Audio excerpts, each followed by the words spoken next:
and gentlemen, welcome to the Monroe Town Board meeting agenda for Monday, January 9th, 2017. Would you please rise for the Pledge of Allegiance?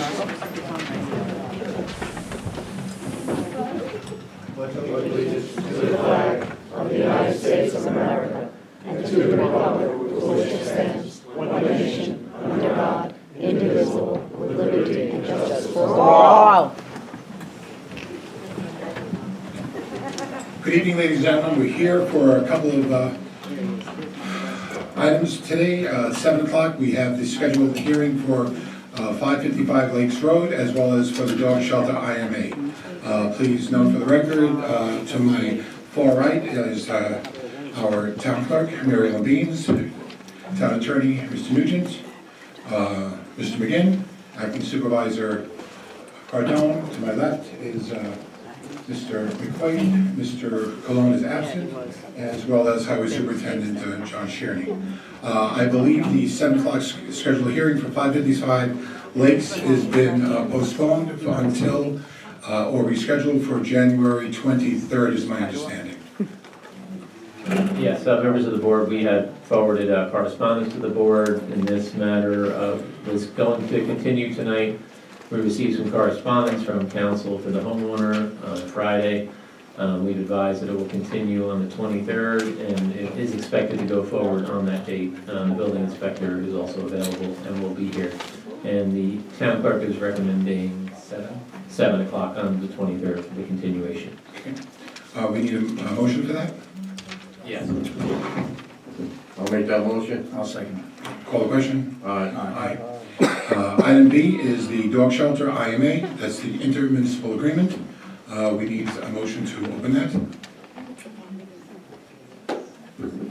Well, let me ask you, can you clarify this, Mary Ellen? Because I was under the assumption, based on last meeting, that the public hearing was closed last meeting, and in your minutes you did write, describe that it was closed. Well, I haven't, the transcripts are not in my possession right yet, so I wasn't able to go to the transcripts, so what I did today, because I thought the public hearing was closed, I went to the video.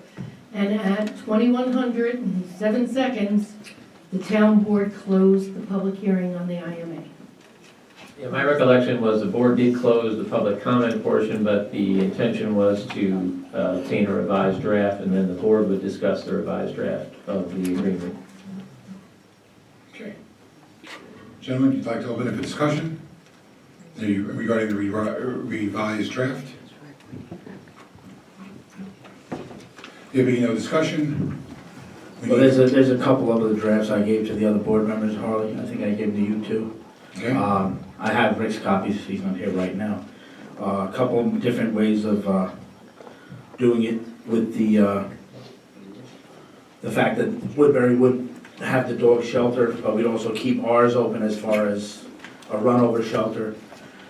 And in case they couldn't service us that night or that evening or that weekend, or even for those hours, we would have a place to put the dogs.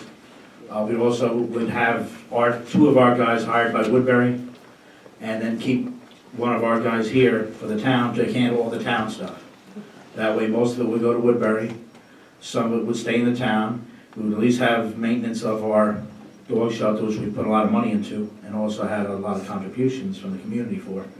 And that way, we would be able to at least have some representation, some handling of our area by our people, or at least one person, and then the other people would be hired on as Woodbury as they need them.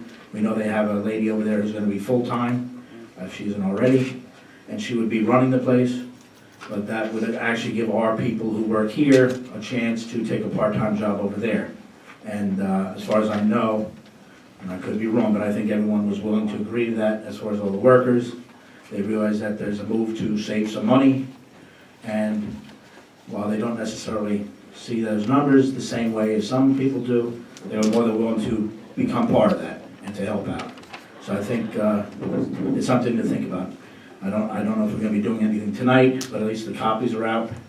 Also electronically, they've been emailed as late as this afternoon, and it's just another way of looking at it.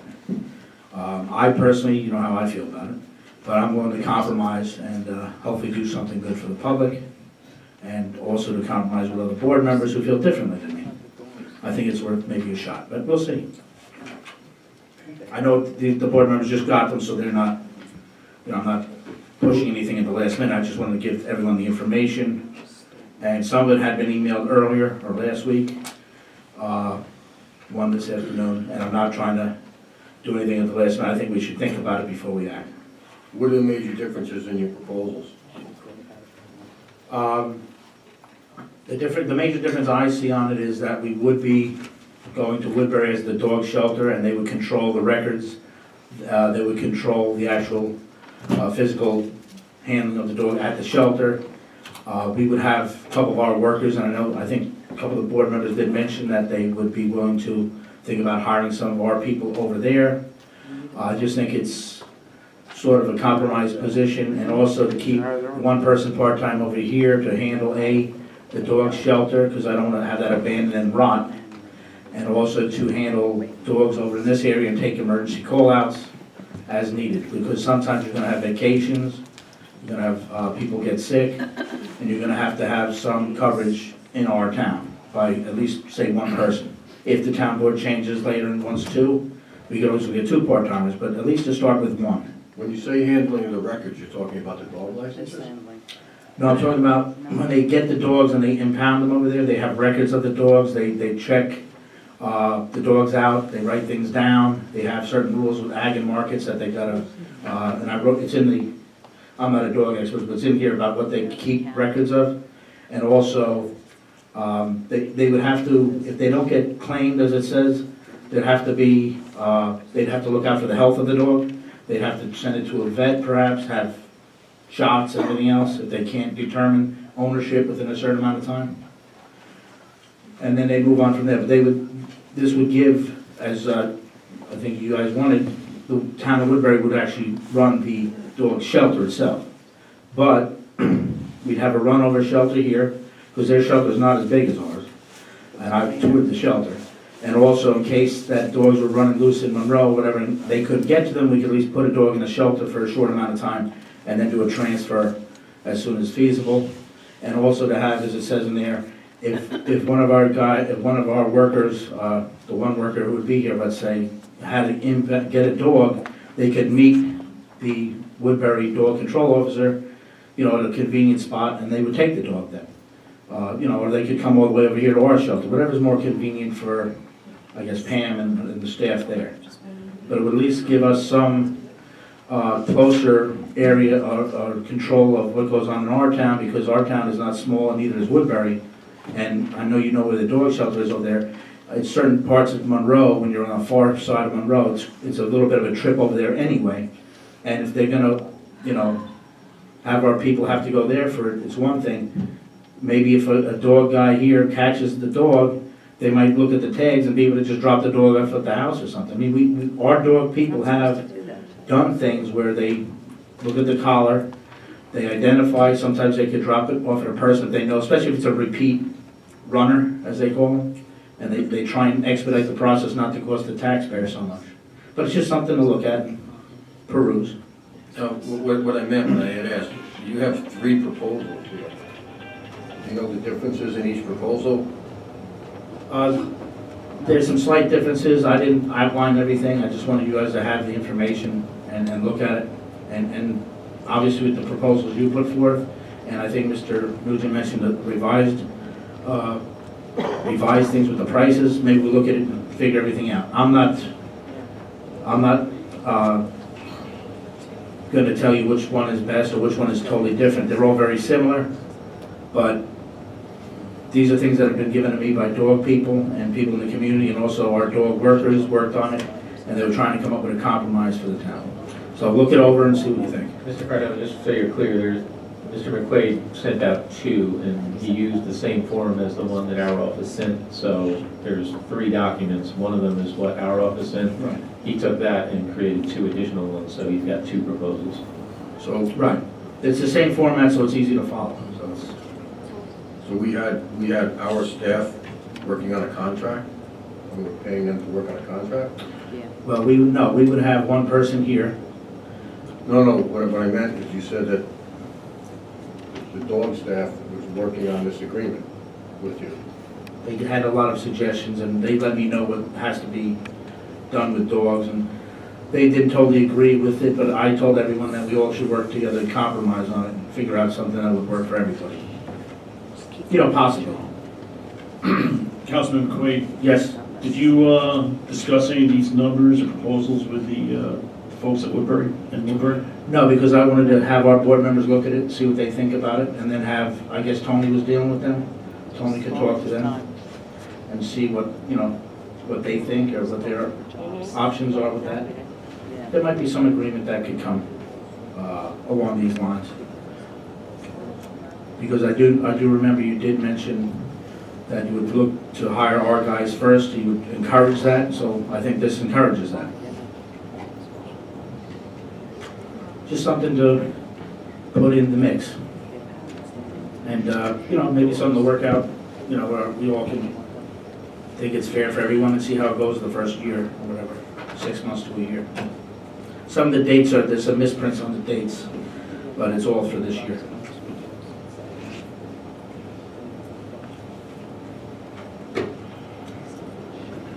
Okay, all right. And listen, I'd make a motion that we review these contracts and talk with Woodbury, and we'll hold it over until the next meeting. Something to think about. Okay. Just for clarification, Yeah. I don't know if you want us to assist with what we're working off of here, because now I got 3 contracts and I don't know what the other 2 even say or what the difference is, so how do you want us to proceed, or are you gonna break them apart? I think you should break them apart. Yeah, we'll all, you know, look it over as the attorney, and also the board members will look at it. And I will get you, we had trouble getting the scanner through to you this afternoon. I think you have something, but you don't have the latest copy, which is letter D. Yeah, it would be You great look if at we could see what was changed, Absolutely. so we don't All have right. to sit and read through all 3 and then Okay. compare all 3, if that could be done. Okay. Ladies and gentlemen, we're going to be, unless there's a procedural error, we're going to be moving to the 7:15 public hearing for the lands of Leva. We need a motion for that, to open the public hearing. Make a motion, we open the public hearing at Lance Leva. All the questions? Aye. Aye. Okay. We have the attorney for the Leva subdivision. And I see that Mr. Leva is here. Hello, sir. Hi, if you'd like to come up to the podium? Sure.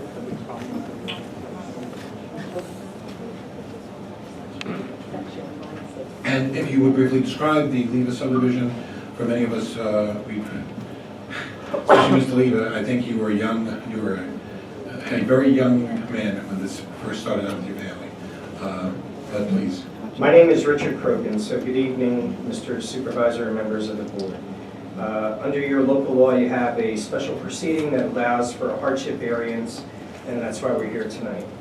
The Leva family is the owner of the original subdivision, which dates back to year 2000 and consists of 2 phases. This is the first phase that we're concerned with, which has 10 fully approved lots, signed off by the planning board under file map number 467-08. It was fully approved since June 6, 2008, with no outstanding conditions. All costs have been spent by the Leva family with respect to this, and I provided the board with a detailed list of what their expenses are versus the income generated. They've sold 5 lots of the 10. They're not asking for 5 more lots tonight. All we're asking for is 1. There's a family that's interested in buying the 1 lot from the Leva family to get their children in school by September. The Leva family builds 1 lot at a time. It's a mom and pop organization, and figuratively and literally, it's just the mother and father that own the Leva family, and they build 1 house at a time. So since 2008, when it was fully approved, they've only built 5 homes. They have COs for those 5 homes. In 2012, the first home was constructed and 5 homes built since then. They do approximately 1 to 2 sales a year. Obviously, if you do the math, it averages just over 1 home a year. There's no outstanding conditions, no violations, no COs, and COs have been issued for all the 5 homes. The subdivision has been complied with all with the previous sign-off of the boards. They're not before any other boards of this town seeking any other variances. Their application is just for 1 lot. So there's a negligible impact to the health, safety, and welfare of the community or its inhabitants. They're not seeking for the next phase. They're not seeking the balance of the 5. They build 1 at a time. They've obtained all the final approvals from town board resolutions, 10-lot subdivision, fully signed off, recorded map. They've incurred substantial fees with the infrastructure. And so the sale of 1 home helps recoup some of that investment. So we're just here asking for the 1 lot. Council, do we have to go into executive session for this? Not at this point. I would say first we'd open it to see if there's anyone from the public that wants to speak, unless the board has any questions on it. I would have a question, and I would concur with Councilman Cardone about asking counsel in executive. All right, if there's a question that requires attorney-client advice, we can go in for that purpose to discuss that. If you want to do that first, or... Could we do that first, Public? unless there's a... All right, well, it's in the public first, sure. Mike Andrizzi?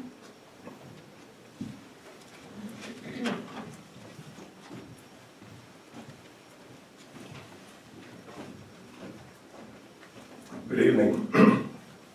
In the spirit of the moratorium, from what I understand when you guys put it together, this would be a perfect example. To lift the moratorium for Mr. Leva, being that he's a small businessman, he's a nice man, actually his father.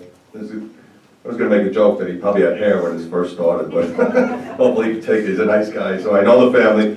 He's a nice family and a local businessman. So normally you would say that he follows the codes, he's what Monroe is supposed to be about, and pretty much what we're trying to fix or correct. And so I would totally say that if this was 100%, idealistic, that we should give it to him. Unfortunately, there's a but. Not him, but how other people tend to abuse it. For example, the tree code, the accessory apartments not resolved. If you lift the moratorium, this is my concern, again, not Mr. Leva. The only problem is if you lift the tree, if you lift the moratorium, then, not him, but others, they flip it. So once you say you lift it, yes, he put a nice tight screw in there, which is good, to say only 1, which is very good. But once you do that, then somebody says, well, you opened it for him, let's open it for 5, or let's open it for 30, or you see what they did up and down Rye Hill Road, you see what they're doing over by the state barracks. So that's, again, this is exactly, if you had to, you would say he's the perfect, I would say, test case, that he's really the one that you'd want to do it for. If anybody else in the whole Orange County, Monroe, unfortunately, the way I look at it, and I feel terrible, it's what the abuse of everybody else would do. It would be, you're opening the Pandora's box, you're opening the door, you're opening the discrimination lawsuits. And really, how do you keep the owner, again, not him, anybody else, from flipping it and taking the whole development? He asked for 1, then how do you say, well, you gave it to 1, we want the whole 5? Well, again, not that case. That's where I have the concern. The abuse. And again, not Lever, it would be all the other builders. And again, how do you stop the possibility of opening discriminating lawsuits? Well, you opened it for him, how come you didn't open it for me, or how come you didn't open it? That's really what I have. And once you start to approve 1, again, you open the door for others. Sorry to be repetitive, but I guess that's really what my whole thing is over. Thank you very much. Thank you. I have one question for Mr. Leva. If you were granted this, when would you start construction?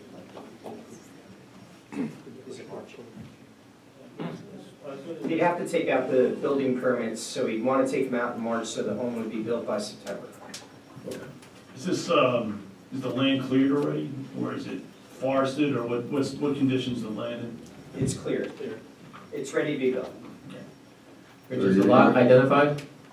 It's not identified in your petition, so is there a specific lot that's contemplated? Or is it, I'll defer to Mr. Leva. I'm working with the Rita Geisler of Art Realty, and she has some potential purchasers. And we have a lot in mind, and if you hold me to a lot, it's gonna be 119 Stephen Courts, the first lot on the left. It's cleared, it's ready to go. I'm hoping to get this one permit so I can begin the process of finalizing this deal, committing to a date, starting to work with the architect to get plans. You know, this is how it is. It takes time from start to finish. And this is the perfect time of year to get it started, to target that September school date of next year for a new family. They love the Pine Tree School District. I appreciate Mr. Andrees' words.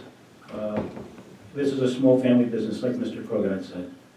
My parents invested everything they got into this project. They owned the property since the early 70s. So, that's... Mr. Levy, I have one more question. Just going back, does this require that paper road between High Ridge and Jane, or is it Stevens or Jane over there? And I remember that was one of the things that was on the table going back years The ago. paper road between High Ridge Road and Jean Drive. Yeah. This was part of that. It was discussed during the planning process. So I don't know how to answer the question. I mean, is that required, is what I'm saying? I mean, No. I don't have the. Is it required to build the road? Yes. No. In the planning board resolution, because I don't have that in front of me, I'm sorry, was that part of the plan to create a secondary access? The secondary access... As a requirement to build, is what I'm saying. Yes, let's talk about the secondary access. There's two options. One is if the Feeney subdivision comes to fruition, and by the time our subdivision is finished, there's a connector going to the Feeney subdivision, which ultimately comes back out on Rye Hill Road. If that doesn't happen, then we have to do an emergency access road down to Rye Hill Road, kind of parallel to where my parents' driveway is now. That would be more discussion for phase 2 of this project, which we are not talking about now. In fact, we only have, I think, preliminary approval, and I'm just trying to get the land out now. right, just to clarify, if it were up to you, your application would be for just one building permit on one of the remaining 5 lots? That's correct. Okay. Mr. Feeney, Mr. Leva, Mr. Andrizzi makes an argument that I think we all embrace. And he also expresses a concern that we all share. And that's the potential misuse of some very liberal laws regarding accessory apartments. It wasn't you, it was another petitioner that had brought up the concept of hundreds of apartments, hundreds of homes, new developments which would be allowed to have accessory apartments equal in size minus 1 square foot to the size of the unit itself. It threw up a lot of red flags. People along Rye Hill Road and other places voiced their concerns. I guess because the board does have this outstanding degree of compassion for you, is there anything that you might do to be able to address the concerns of your neighbors and perhaps the board members regarding the promise or guarantee or assurance or something, if it's legally permissible, that the one-family home would stay exactly that, a one-family home? We build single-family homes. I could tell you that it's going to be a single-family home, 4-bedroom, 2.5 bath, front porch. These homes average 2,500 square feet. There's nothing to do with an accessory apartment. That I can guarantee you here tonight. When you say guarantee, I'm just throwing this out. Well, excuse me, I mean, when we apply for the building permit, the plans will state what we're getting a permit for. We get the CO, we have a closing, so talking about guarantees, I mean, that's a guarantee the way I see it. Okay, I kind of interpreted it as you were going to incorporate in the deed that you wouldn't allow an accessory apartment there. like a deed restriction. Yeah. We haven't done that yet for the first 5 homes legally. I would defer to Mr. Krogan to help us there, but if that's something that we could do, I mean, again, only because we had 5 closings already. Right. So I understand, I just wanted to clarify that, what you. Do you want a couple of minutes to be able to talk to your attorney? Guarantee.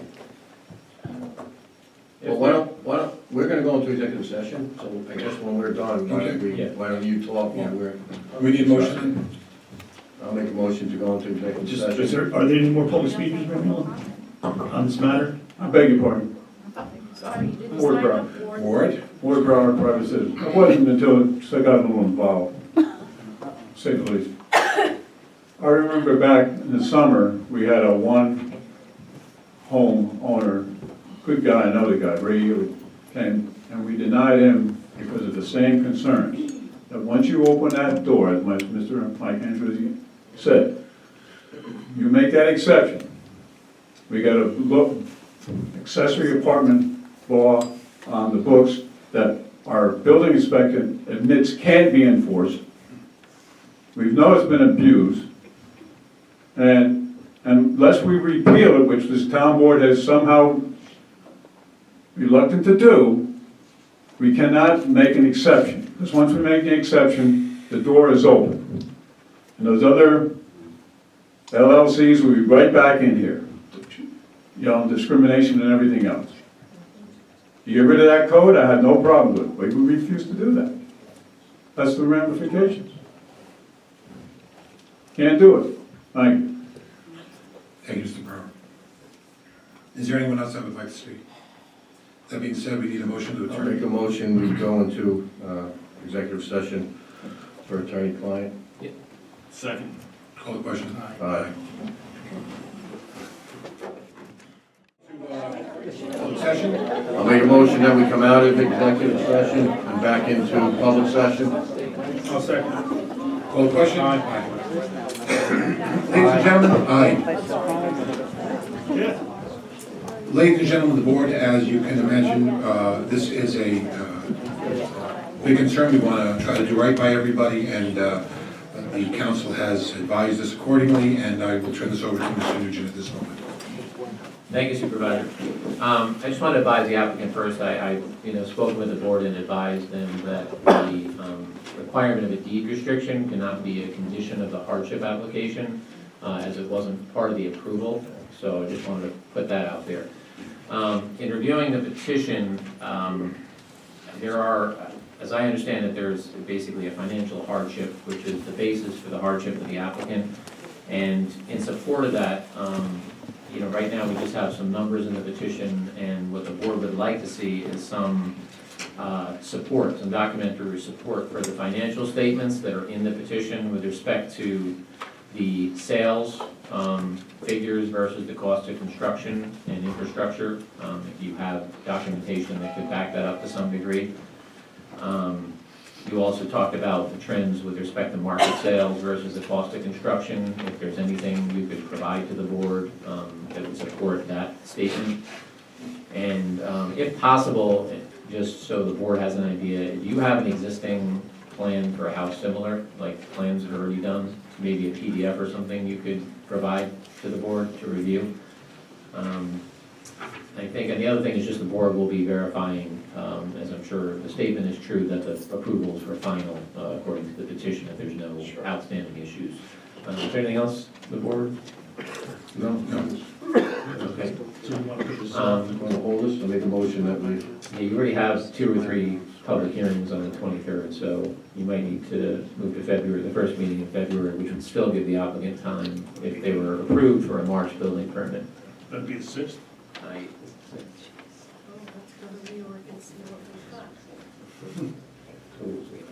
Sixth Of course. calendar? Yeah, it's the sixth. Yeah, it's February 6th. 6th, okay. Okay. What time are you doing with 7th? 7:15? 7:15 is good. Right, so February 6th, you said? All right, and then if you could submit whatever information, we'll do it through your office, to the town clerk, and then she'll forward it as necessary. And if you have any questions, Rich, you can reach out to me as well. Great, will do. All right? Thanks so much. Thank you. Thank you very much. Thank you. Thank you. Yeah. Ladies and gentlemen, that being said, we're going to move into the reorganization. We've had our pledge of allegiance. And I forgot, my apologies, just remember the exit signs behind you to your back, left and right, as well as forward in front of you to your immediate right. We're going to be moving to our 2017 organization. Thank you, sir. Thank you. The first is town officers. Under section 25 of the town law requires the oath of office for every town official within 15 days after commencements of office. Section 10 of the public offices law require the oath of office of every municipal officer to be on file in the clerk of the municipality. Mary Ellen, when is the date that our signatures have to be attested to on your book? 30 days from today, once you appoint. Okay. Number 8, elected officials, terms expires. Harley Dole, supervisor, 4-year term, it expires 12/31/2017. Gerard McQuaid, councilman, 4 years, 12/31/2017. Richard Colon, councilman, 4 years, expires 12/31/17.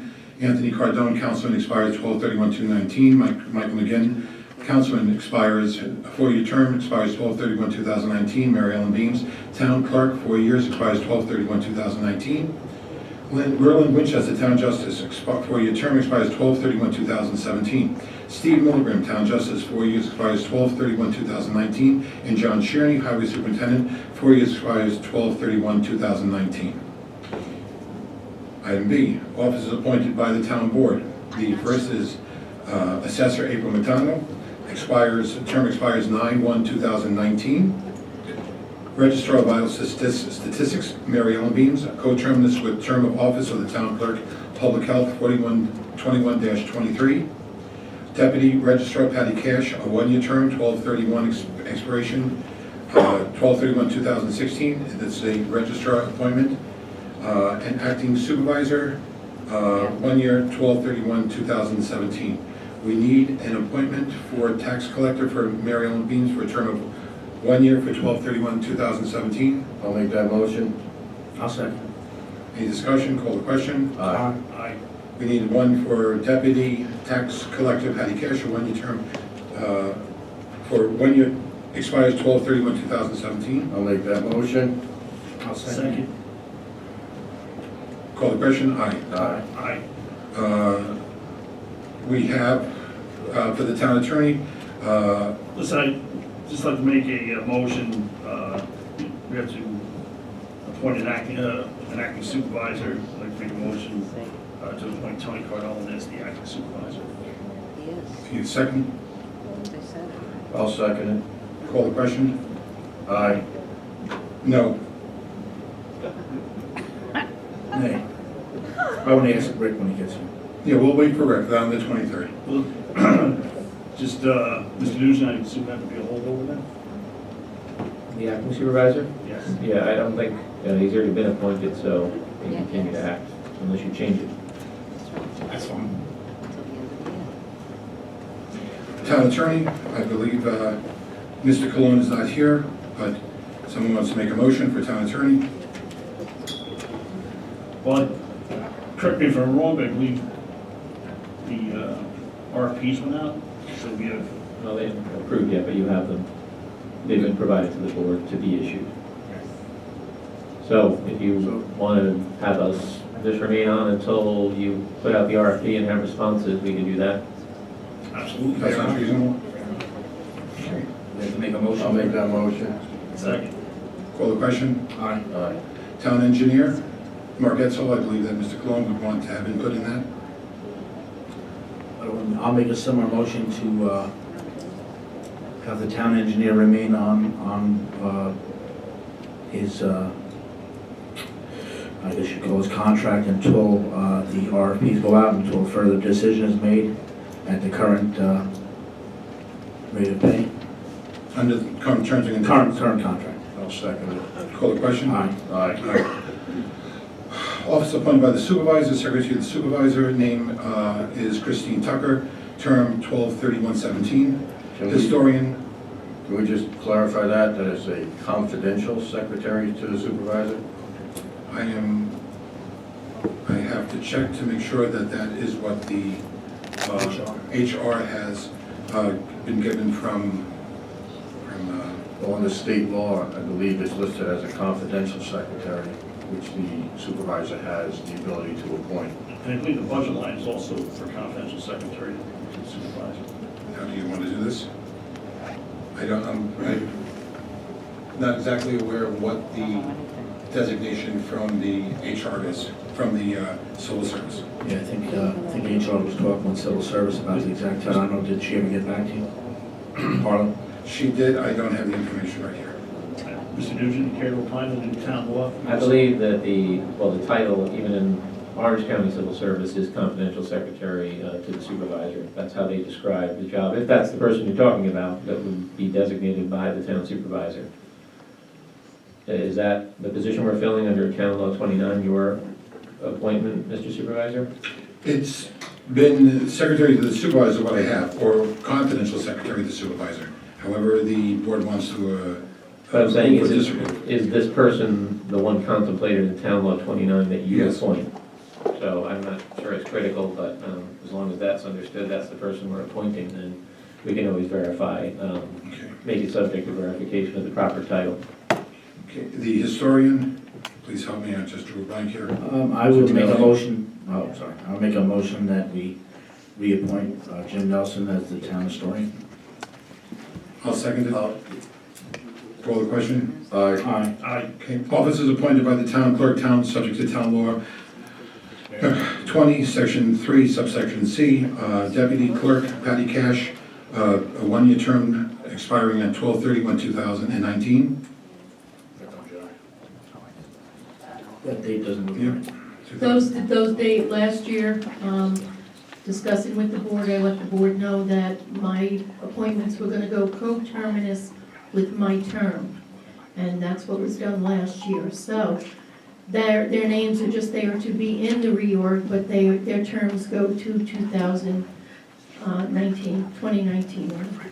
So the 3-year part of that is, it was 1-year part of that is incorrect. Right. Yeah, we discussed this last year. These appointments are basically at will, town clerk appointments. So you can list, terms and she can confirm them, but they don't have terms either. She can release them at any time. Second one would be, and so that would be for Deputy Clerk Patricia Cash, expiration 12/31/2019.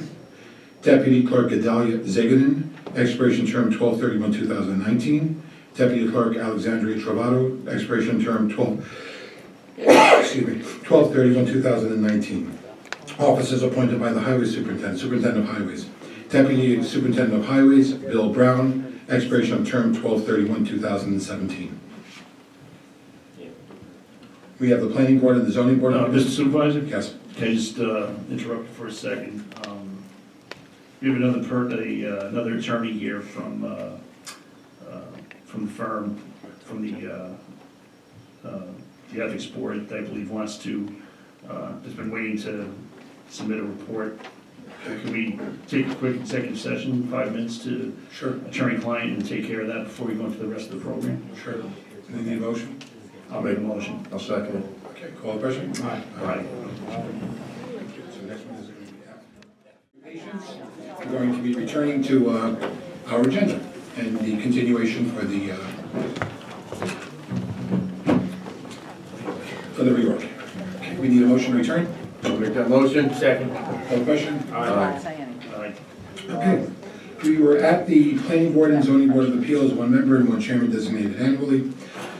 First we have is Lisa McQueen, term expires 12/31/21. Jerome O'Connell, term expires 12/31/2017. Richard Triano, term expires 12/31/2018. Mary Bingham, term expires 12/31/2019.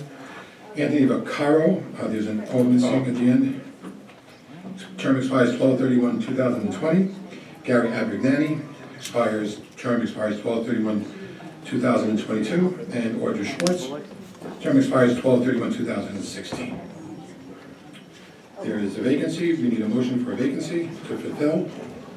and that would be for the 2016, or we can hold it over until January 23rd when Mr. Colon is here. I suggest we hold over. Okay. Is that okay? That's fine. Fine. On the zoning board of appeals, we have Abe Muller, term expires 12/31/2019.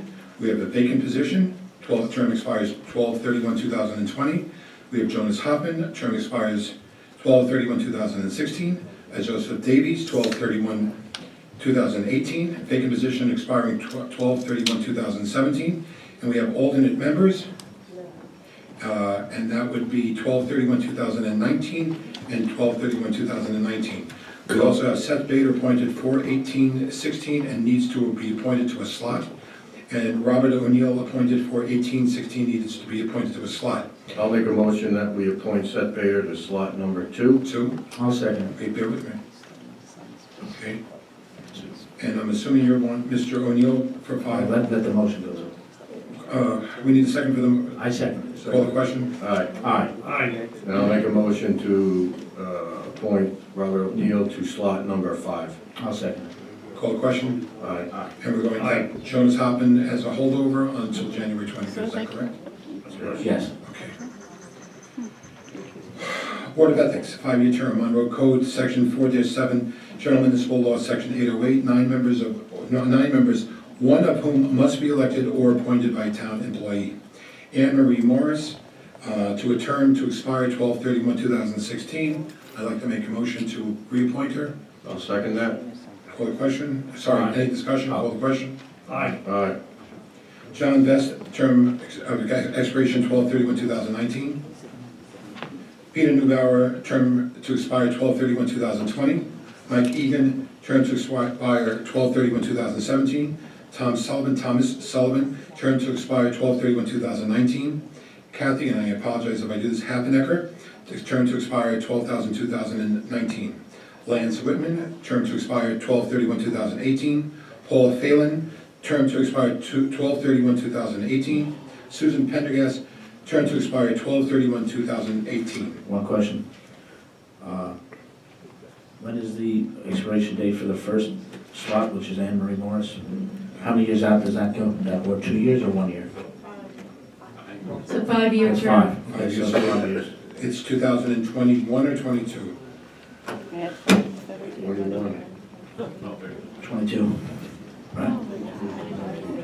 12/30/2021. 21? Yeah, 12/31. Oh, 31, right. I'm sorry. End of the year, right. I withdraw my motion. We need to make another motion to appoint Anne Marie Morris to a term to expire 2021, 21, 22. 21. 12/31/21, I'll make the motion. Wait, how do we, are we withdrawing a motion that was passed? Yeah, you're right. We need to vote on it. Yeah, we voted on it, so if you want to amend your motion. Amend. Amend the motion. Your motion. You can just I'd amend like the to make a motion to include- amend my motion to have Anne Marie appointed to the term of Board of Ethics to expire 12/31/2021. 21. Second. Call the question. Aye. Now, We have the Conservation Advisory Council, a 2-year term. Monroe Town Court, subject to Monroe Town Court, Section 3-3, General Municipal Law, 239-X. Sandra Delap, term to expire 12/31/2016. We have a vacant position, 12/31/2016 expiration. John Ebert, term to expire 12/31/2017. Robert O'Neill, term to expire 12/31/2017. Ward Brower, term to expire 12/31/2016. And 2 vacancies, 6 and 7, both terms to expire 2017. I'll make a motion that we appoint, or reappoint Ward Brower to the Conservation Advisory Council for a 2-year term, 2018. which would then be ending on 12/31/2018. At the end of 18. 18? Yes. I'll second it. Any discussion? Call the question. Aye. Aye. We have Mr. Do we know if, Mr. Brown, do we know if Sandra wants to continue? Okay, I'll make a motion that we reappoint Sandra Dunlap to the Conservation Advisory Council, which is a 2-year term, which would then be ending on 12/31/2018. Do I have a second? Second. Call the question? Aye. Aye. Okay, we have, and John Ebert, did we do John? John Ebert to return to expire in 2017. As the chairman? Yeah. No, just for the term. Chairman must He- be he- different. He has a year left, he has a year left. Okay, my apology. I'll make a motion that we reappoint John Ebert as the chairman of the Conservation Advisory Council. I'll second that. Call the question? Aye. Aye. There are 7 positions, there are 4 that are filled, so it does have a quorum. Okay? By a reasonable margin. Excuse me. Number 2, official undertaking by town officers, Town Law, Section 25. A, resolution to procure a blanket undertaking from a duly authorized corporate surety. Whereas the Town Board of Monroe has reviewed the blanket undertaking provided by Travelers dated January 29, 2017, finds it sufficient in form, manner of execution, sufficiency, or surety pursuant to Public Officers Law, Section 11, subsection 2. Be it resolved that the individual undertakings of the supervisor, Town of Monroe, tax collector, town justice, superintendent of highways be dispensed with the blanket undertaking provided by Travelers to be filed by the Orange County's office in lieu of. And we need a motion for that? I'll make the motion for that. And a second? Second. Any discussion? Call the question? Aye. Aye. Aye. Number 3, a per diem allowance for travel and official business. Whereas the General Municipal Laws, Section 77-B has been revised in that the town may now provide its officers' employees with a reasonable per diem allowance for meals in conjunction with travel on official business, taking into consideration the cost of living of locality and subject to a maximum equal to the standard meal allowances for businesses related to travel prescribed for federal income tax purposes. Be it resolved that the town of Monroe shall provide a per diem meal allowance as reflected in the town handbook in lieu of payment of actual and necessary meal allowances. Real receipts shall be required for food expenses. On the motion, I'll make a motion for that. and a second for discussion. Second. Gentlemen, any discussion on this? Because tend to, no? Call the question? Yeah, the only thing I would like is that it states that it does not include alcohol. I believe the handbook says that, but Yeah. if you want to add it, It's a good idea. and for it not to include alcohol, we need a motion for that? I'll make that motion. We have to amend that motion? No, because we didn't go through it. We just added it. We added. Why isn't there a cap? There is in the law. There's a cap. What is it? What is the cap? Per day, Mary Ellen, do you have that for you? is it a? Too much. There's a per day cap. There's breakfast, You need a lunch, and dinner. receipt, stamp date receipt. Off the top of my head, I don't know them. There's prices for Yeah, when you're in New York City, and there's Right. prices outside of New York City. different zone, I right? believe the highest thing would be if you're in New York City and it's a dinner price, and it would be $42. I thought it was 43. I'm not being picky, I'm just letting you know that. I know it's right around there, I'm but agreeing. that's the highest. I'm agreeing with you, you're right. Yeah, that's the I think you're right. And when you're outside of the city, it's low. I think it's in the 30s, low 30s. Quiet, please. Hey, folks, please, Please. let's get through this. Any discussion? Call the question. Aye. Aye. Aye. Mileage reimbursements, item 4, reimbursement allowance. Whereas the Monroe Town Board has determined to pay a fixed rate for mileage as reimbursement to officers and employees of the town of Monroe who use their personal automobiles while performing their official duties on behalf of the town. Now therefore be it resolved, Section 1, that the town board shall approve reimbursement to such employees at the IRS approved rate. Currently the rate is 53.5 cents per mile.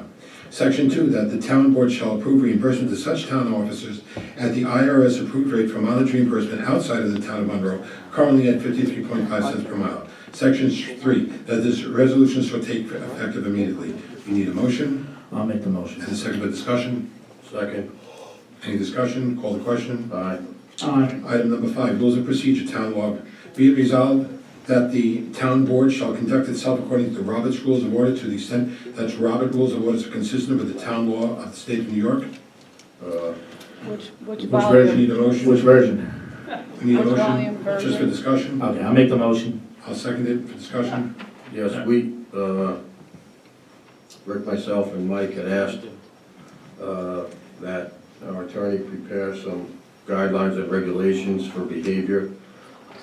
And I would like to make a motion that we allow him to draft.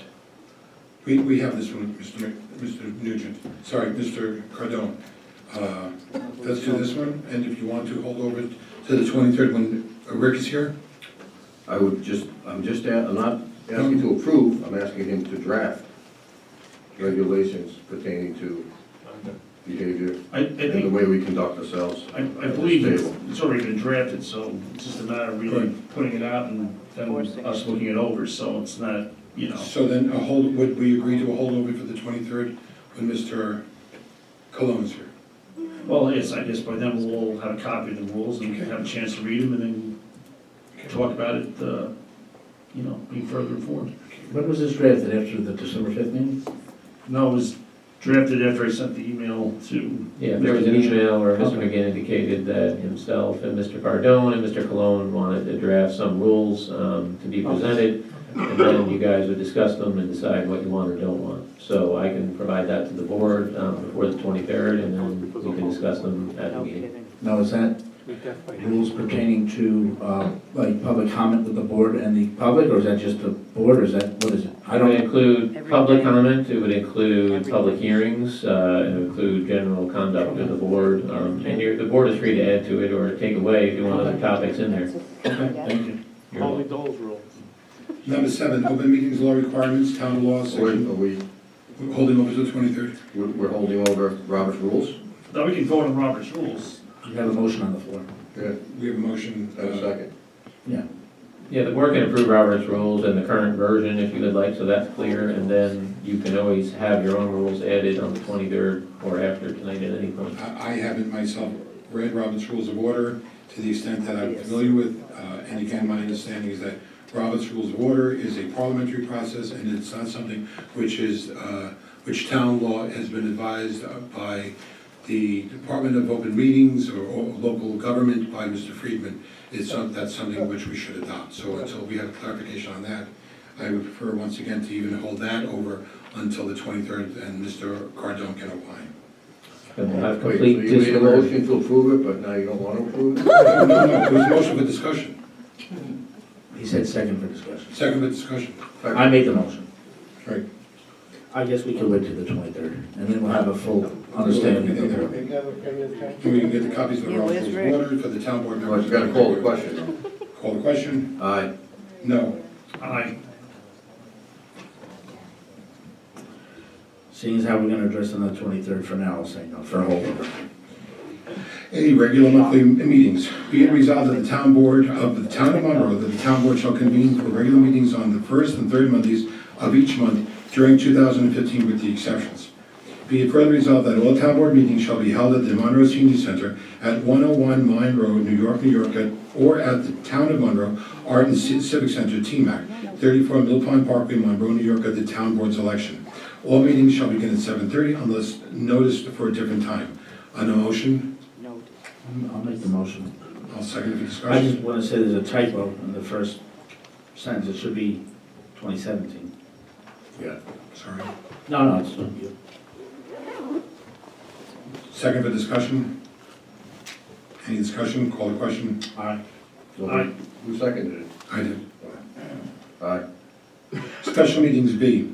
The requirements of calling a special meeting is set forth in section 62 of the town law of the state of New York. The supervisor of the town may, as and upon written request of 2 members of the town board, shall within 10 days call a special meeting of the town board by giving at least 2 days' notice in writing to members of the board of the town when the place where the meeting is to be held. The requirements for public notice of a special meeting are set forth in section 104 of the petition of the Public Officers Law of the State of New York. Public notice of every, in parentheses, special meeting shall be given to the extent practicable to the news media and shall be conspicuously posted in one or more designated public locations at a reasonable time and place thereto. Be it resolved that the designated public locations for special meetings notice shall be the bulletin boards of the town hall. And Mary Ellen, can we get the address for the town hall? 1465 Orange Turnpike. 1465 Orange Turnpike, Monroe, New York. On a motion by, I'll make that motion. I'll second for discussion, any discussion? it. Call the question. I just want to ask one question. Because the town hall, or the current town hall, and it's great that almost everyone is in that town hall. I was going to ask Mary Ellen's advice because she's the town clerk. Are you happy with that resolved? Or do you want to add any place to it, or anything you think would be better for the public, Mary Ellen, or no? No, the town board, bulletin board, and we do have the website, and we send out the newsletter, so Okay, that would be Okay. suffice. thank you. If I could add, I would recommend that the board not have this particular quote on there. It's a quote from the public officers law, but there are other provisions that you must comply with. I would simply leave it what you have above, that the requirements, special meeting, should be, pursuant to section 104 of the public officers law. Because there is a requirement, if possible, to place it on the website, and this paragraph doesn't address that. So I would just comply with section 104, which, if it does change, you'd still follow the state requirements for notice without binding yourself to that paragraph. It is really incorrect putting special in parentheses anyway. Okay, the whole paragraph. I would just leave the paragraph above it and make it Okay. that the requirements for public notice of a special meeting shall be pursuant to section 104 of the public officers law. Because I believe what Mary Ellen has done in the past is she would notify, let's say, Chris McKenna or the media via email, and that's how the transmission had gone in the past. So would this be more of a broad? No, that process is okay, but the confusion is between what you're calling a special meeting and a meeting that's on less than a week's notice. If you have a special meeting scheduled a month from now, you still have to follow all the full requirements of a meeting that's noticed more than a week in advance. Right. So what you're really talking about here is more of what some people refer to as an emergency meeting, although that's not a term in the public officers law. So a special meeting just means that it's not one of your regularly scheduled meetings, but it could still be on sufficient notice, in which case you must comply with the other paragraphs of the public officers law. What this is really talking about is meetings that are on less than 7 days' notice. That's when you notify the media and you post it on the bulletin board only. Okay. And you don't feel there's a need to actually quote something that says that? Well, I think by saying pursuant to section 104, you're complying with all provisions of the public officers law with respect to meetings, and that's where that quote comes from. Okay. But I'm saying by putting special in there, it really makes it an inaccurate statement. You made the motion, I believe. I believe I made that motion. I would like to, upon attorney's advice, amend my motion to withdraw the paragraph starting with quotations, public notice of every special meeting, and ending with at a reasonable time prior thereto, and strike that from the text. I'll second that. And just the amendment would be the paragraph above that, the requirements for public notice of a special meeting shall be pursuant to section 104 of the public officers law. Shall be. Shall be pursuant to. Shall be pursuant. I would like to add that language, shall be pursuant to section 104 of the public office law. Can I get a second on that? I'll second to call the question for discussion. Call the question. Aye. Official newspaper number 7. Be it resolved that the official newspaper of the Monroe Town Board shall be the Times on Record. On the motion by? Make that motion. Second. Call the question. Aye. Aye. Item 8, official depositories. Be it resolved that the official depositories of the Monroe Town Board shall be M&T Bank, J.P. Morgan Chase Bank, Sterling National Bank, TD Bank North, and Key Bank, and Greater Hudson Bank. On a motion by? I'll make the motion for that. Second. Second. Call the question. Aye. Aye. Item 9, petty cash funds. Be it resolved that the tax collector is authorized to maintain a petty cash fund not to exceed $500. On a motion by? I'll make the motion. Second. Any discussion? Call the question. Aye. Aye. Item 10, purchase authorization of a highway superintendent, Highway Law 142-1A. Be it resolved that the superintendent of highways is authorized to purchase equipment, tools, and implements during the 2017 without prior approval of the town board in an amount not to exceed $5,000. I'll make the motion. Second. Any discussion? Hold on. John? You know that. Okay, John's okay. All right. Yep. Call the question. Aye. Aye. Aye. Item 11, accounting and financial reports. Be it resolved that the Monroe Town Board shall engage the services of a certified public accountant or someone of equivalent expertise to make an annual audit to be completed within 90 days after the close of the fiscal year pursuant to Town Law, Section 62(1) and Section 123. Be it further resolved that the supervisor shall submit to the town clerk within 120 days after the close of the fiscal year a copy of the financial report to the state comptroller, and the town clerk shall cause a summary of such report or a notice that a copy of such report is on file and available for inspection or copying to be published within 10 days in the official town newspaper pursuant to Town Law, Section 29, subsection 10-A. I'll make the motion. Mr. Nugent, I have a question. We need a second. Second for For discussion. discussion, my apology. Is it the supervisor or the town comptroller who is required to submit the AUD, the annual financial report to the state? I have to confirm it. I think it's ultimately your responsibility. I know some responsibilities are transferred to him, when you have a controller, so I'm just trying to remember. So you want to confirm with that language where it says who will submit to the Okay. town clerk, the responsibility to submit it? Right, supervisor and/or the comptroller? Yeah. If you want to just continue on, I'll take a look and Okay. then come back to you. Okay. Item 12, resolution, we're going to come back to that. Resolution regarding return checks. Be it resolved that the town board impose a charge of $20 on each check tendered as payment in return for insufficient funds under General Municipal Law, Section 85. On the motion by? I'll make the motion. A second for discussion. For discussion? I think Okay. that number should be higher. I Okay. think it should be 35. What's the law on that? The law is 20 right now. At the Associations of Towns meeting this February, they will be bringing it up to raise it to $35, but right now by law, we have to keep it at 20. Okay, so when it does go up, you can inform us and we can make a change then if... Absolutely.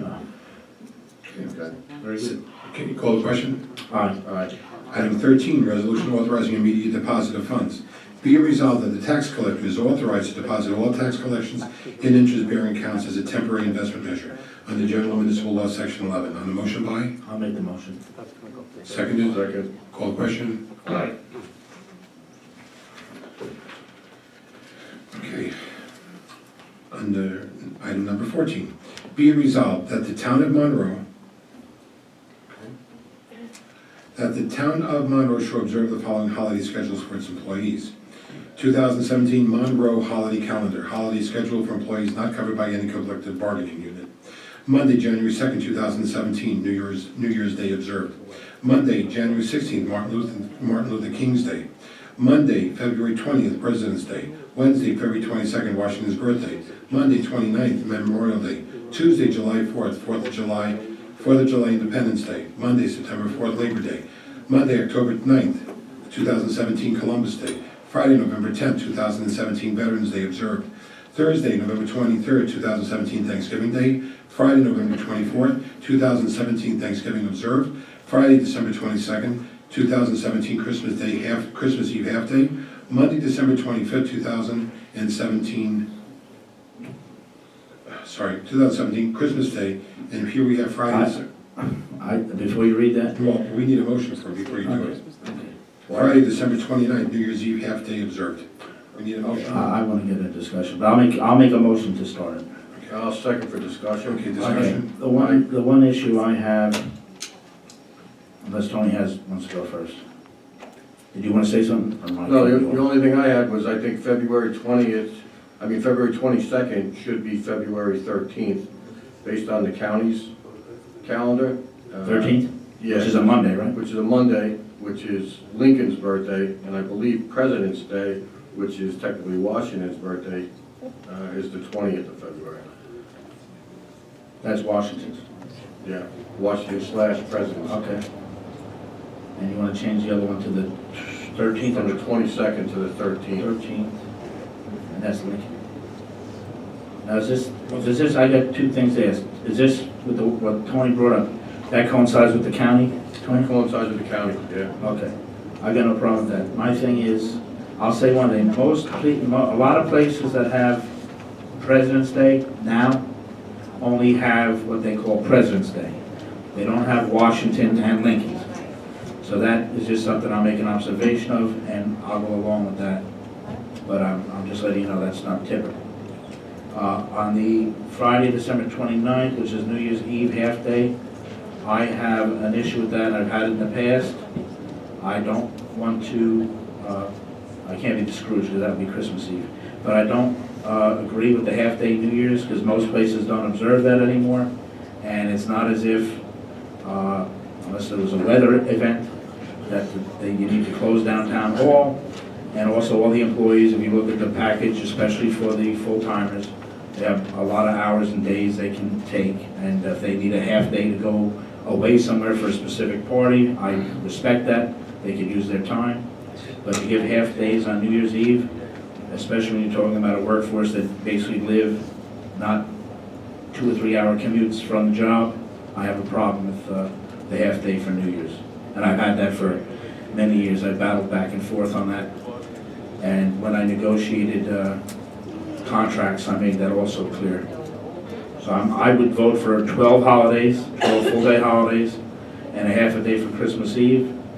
But I'm not going to vote for a New Year's Eve half-day because you take your own time if you have to go somewhere to have a party. But as far as any kind of, it's not religious to me or any kind of thing where you have to leave town or travel on the weekend to go away for vacation or 3-day weekend or anything like that. Just so you know, Jerry, I know you said most towns don't have that, but the county does. The county observes a half-day before New Year's Day. I know, and there's a lot of things I disagree with the county, but I have no say in that, so I have to live with it. But I think that it's, with 12 full holidays, 12 full paid holidays, and a 13th half-day, I'm not against people having obviously many paid holidays, which this is a lot, and also a half-day for Christmas Eve, because I do know with religious observance in certain cultures, they make that more of their celebration, I get it. But as far as New Year's Eve, whether you want to leave at 12 noon or 4 o'clock, I don't think that's something the taxpayer should be paying for. If you want to leave a little early, take an hour of time. I mean, I do have to spend time with the employees in the town, and I go around the different departments, and I know, I have a good general idea where everyone lives. And unless you're going away for the weekend or something, on that specific day, or down to the city to watch the ball drop, I just don't see why the taxpayer has to pay for you to leave early on New Year's Eve. Listen, I think go ahead, I'm sorry. No, so just so you know, the holiday schedule that you bargained with for the people in the bargaining unit has 13 days. It has New Year's Eve? I don't think so. No, it has 13 total days. I have 11 here.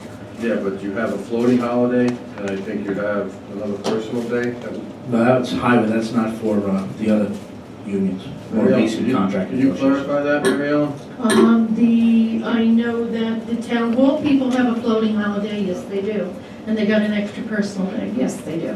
And everyone has that personal thing, right? No, No, they have the one more. non-union didn't get the extra personal day. The reason we added this in last year, Jerry, was to balance it out between the collective bargaining employees and the non-collective bargaining employees. And I don't see why you're making a stink over a half day. I'm not making a stink, I'm making a point. Just like when you make a point. It doesn't have to stink, just because you don't agree with it. I'm not gonna vote for that right now. Maybe we can address it as we go forward. Maybe we'll balance out something else to make it more fair Do we want to do with this on the everyone else. 23rd? We can hold it over, but I'll go for the other 12 and half a day. Can't hold it over because you have January 16th involved, which is going to be prior to our meeting. No, I'm saying I will vote on everything else and leave the New Year's Eve for another day, because we've got plenty of time to settle that issue. I won't vote. I don't think Mike would vote for it, and I won't vote for it tonight. So you're going to hold him hostage. I'm not Well, voting we can anyone make a hostage. motion to vote for Monday, January 16th. Vote for 12 holidays and a half a day. I'd like to have that. I don't have any paid holidays. We can take care of No, it. I mean, I like giving the employees good things, but I We can take have care a of a problem. separate motion to be able to cover up until Okay. Rick returns for the 16th. That's fine. I'm glad you vote for that. And then Rick can, I wish someone would vote, everyone in the country to have 12 holidays and a half a day. But you know what? Right here, I think it's fair to do at least that, and then we'll talk about New Year's Eve. Or balancing it out some other way. Might be even better for the employees. I just don't think New Year's Eve is a national holiday or any kind of holiday for So then maybe we should just give him another personal day. We'll talk about it. We'll talk But we have 5 guys normally on the board, let's see what Rick has to say. He might go against me. Also, I think we should just hold over both schedules as they Right. presently sit, and then we can revisit it when Rick's here, if he has an objection to it. Right, but to cover for, if we did that, which that sounds prudent, if we then made a separate motion to allow for Monday, January 16th for Martin Luther King's Day, we wouldn't have to worry about us being open, because we're not gonna be open, so we need to just make a motion for that. Unless that's unreasonable. In terms of a separate motion, just to cover up until the 23rd. I'll make that motion. So we can, Yeah. Opine on it. All right, I'll withdraw my original motion for the holidays. I'll make a motion that we have Monday, January 16, 2017, MLK Day, Martin Luther King Jr. Day, for the employees to have a day off, paid holiday. and then when Rick comes back, he can. Yeah. How about this? Yeah, Mr. We're in agreement on everything up to Friday, December 29th. Absolutely. So why don't we just take it right up to that point, and then we'll discuss the 29th. That's what I said. That's what I was saying, Mike. Well, no, then listen. I'll agree with every holiday except that one right now. All right, so let's take it up to the 25th, and then when Rick's here, we'll talk about that half day.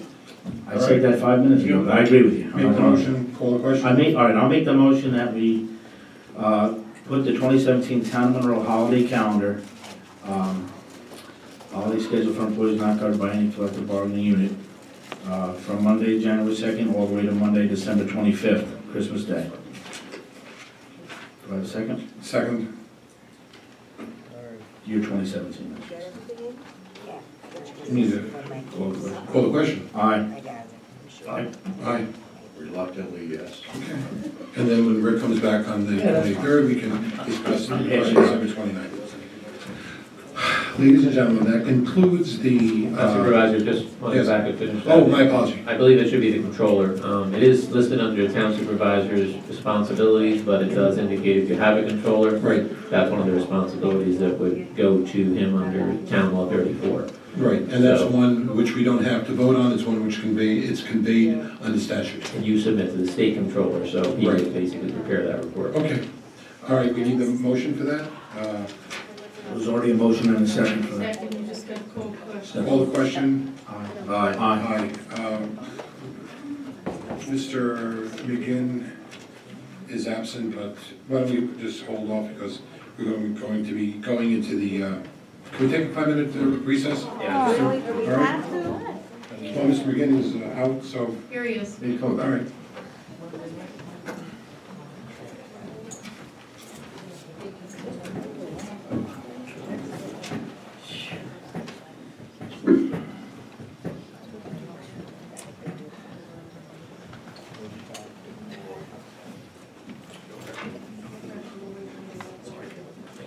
Mr. McGinn, this is your vote on the, that the comptroller is required to submit the financial to the comptroller. The attorney found that out. We all said yes, we're just waiting for your vote. Aye. Aye. Okay.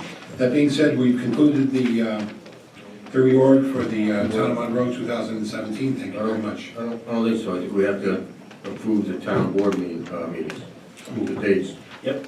Okay, let's see. I'll make a motion. Well, we gotta discuss it, so I'll make a motion to approve the town board meetings for 2017.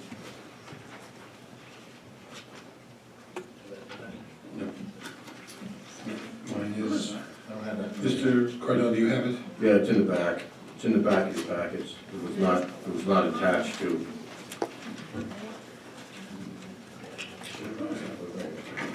You want to give, you want to,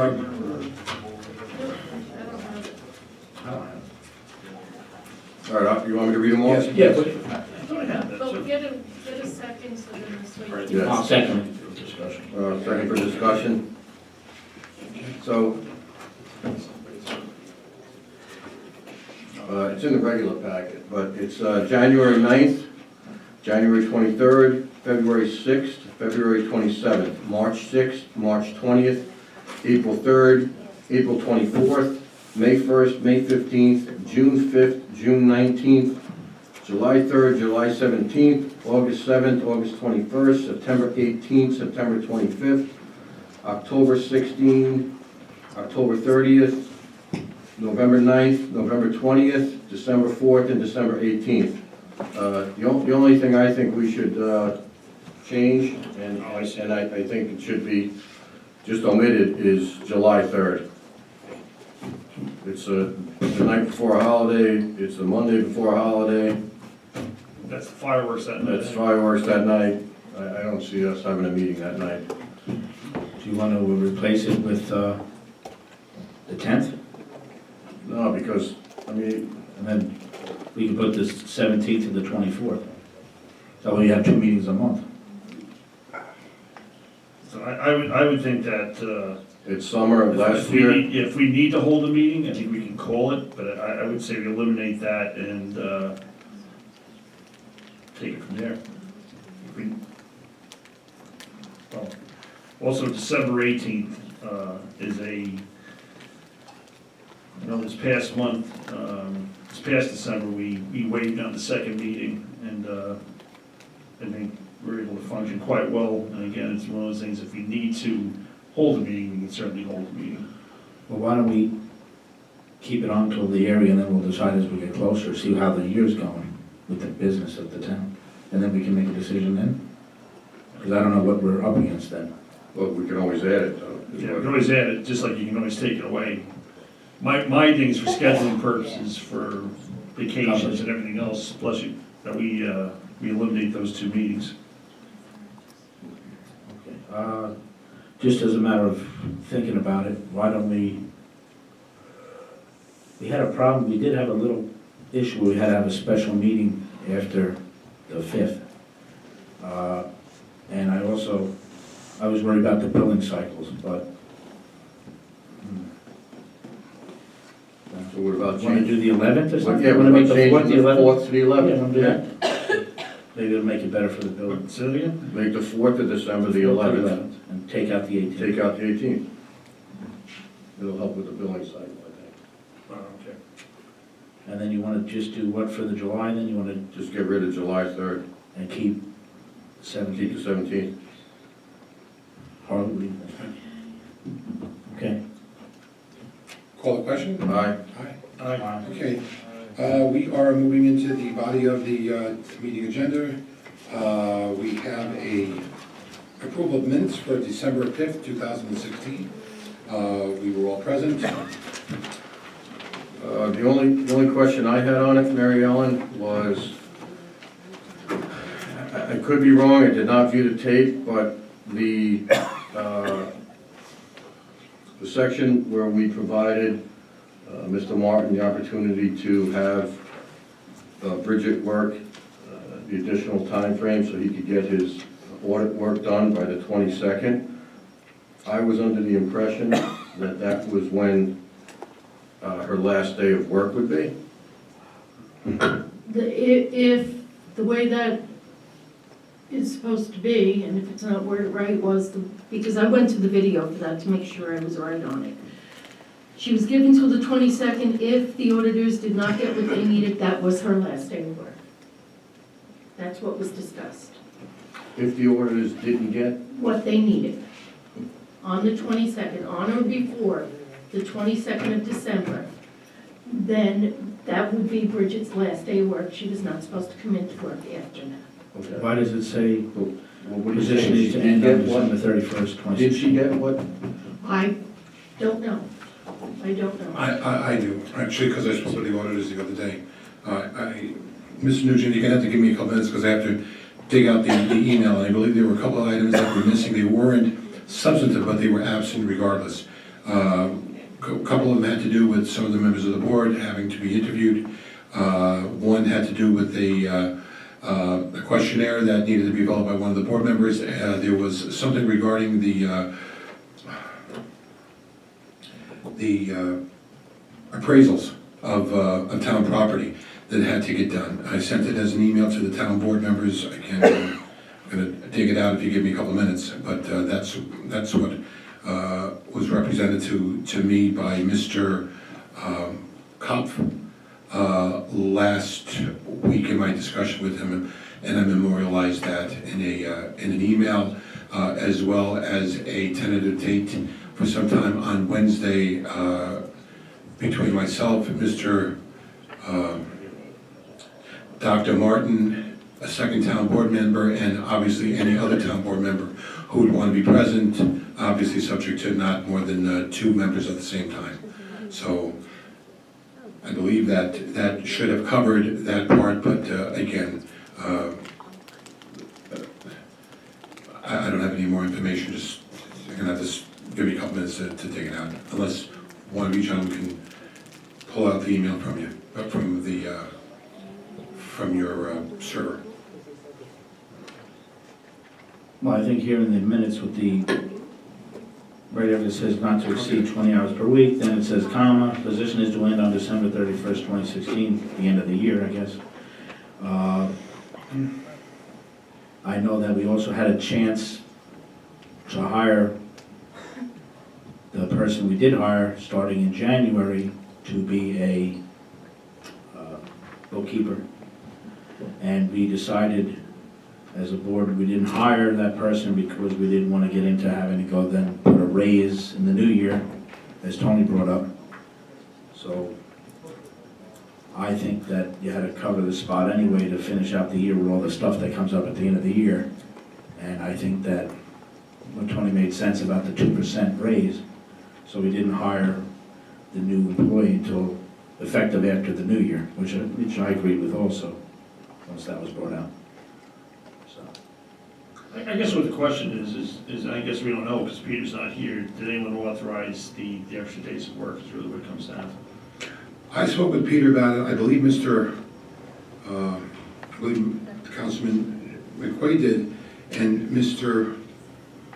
Cologne did. Mine was on a verbal. I can't speak for either Mr. McQuaid nor Mr. Cologne, but that was my understanding, that Peter needed the additional time to be able to get the stuff that he needed for the auditor. Peter's not here, Mr. Cologne's not here, so I had no problem with her working. I did see her working those evenings, and I understood that she had to get work done for the town. I didn't make I guess you could call it a stink about it, but I had no problem, and Peter said he needed her to finish stuff up, and I know we weren't able to hire the other employee that we'd hoped to hire for some reasons that made some sense. So I had no issue with someone finishing the year up. I'm sorry, I mean to interrupt. And the person that's was there, because fine. I was there probably almost every night of that week. That's fine, but you know what, we passed resolutions for a reason, and if there was extra work that needed to be done, then that should be communicated to the board. So I guess we'll have to wait until Mr. Martin's here and Rick's here, and we'll take that up. Okay. and I'm looking for this email. I mean, I'll find it, it's just, Resolutions are resolutions. I just forwarded you an email, I don't know if that's the one you're looking for, but I would have sent it to you, yeah. That's it. Yes, that's it. It was dated on January 9th. Thanks. It says, Councilman Cardone, I've spoken with Ms. Copper O'Connor about the outstanding items detailed in his letter of December 1st. He agreed that the items that were my personal responsibility have been satisfied. While I was working on the expenditure account, reconciliation to the fixed asset report, let me make sure I'm reading this so that there's nothing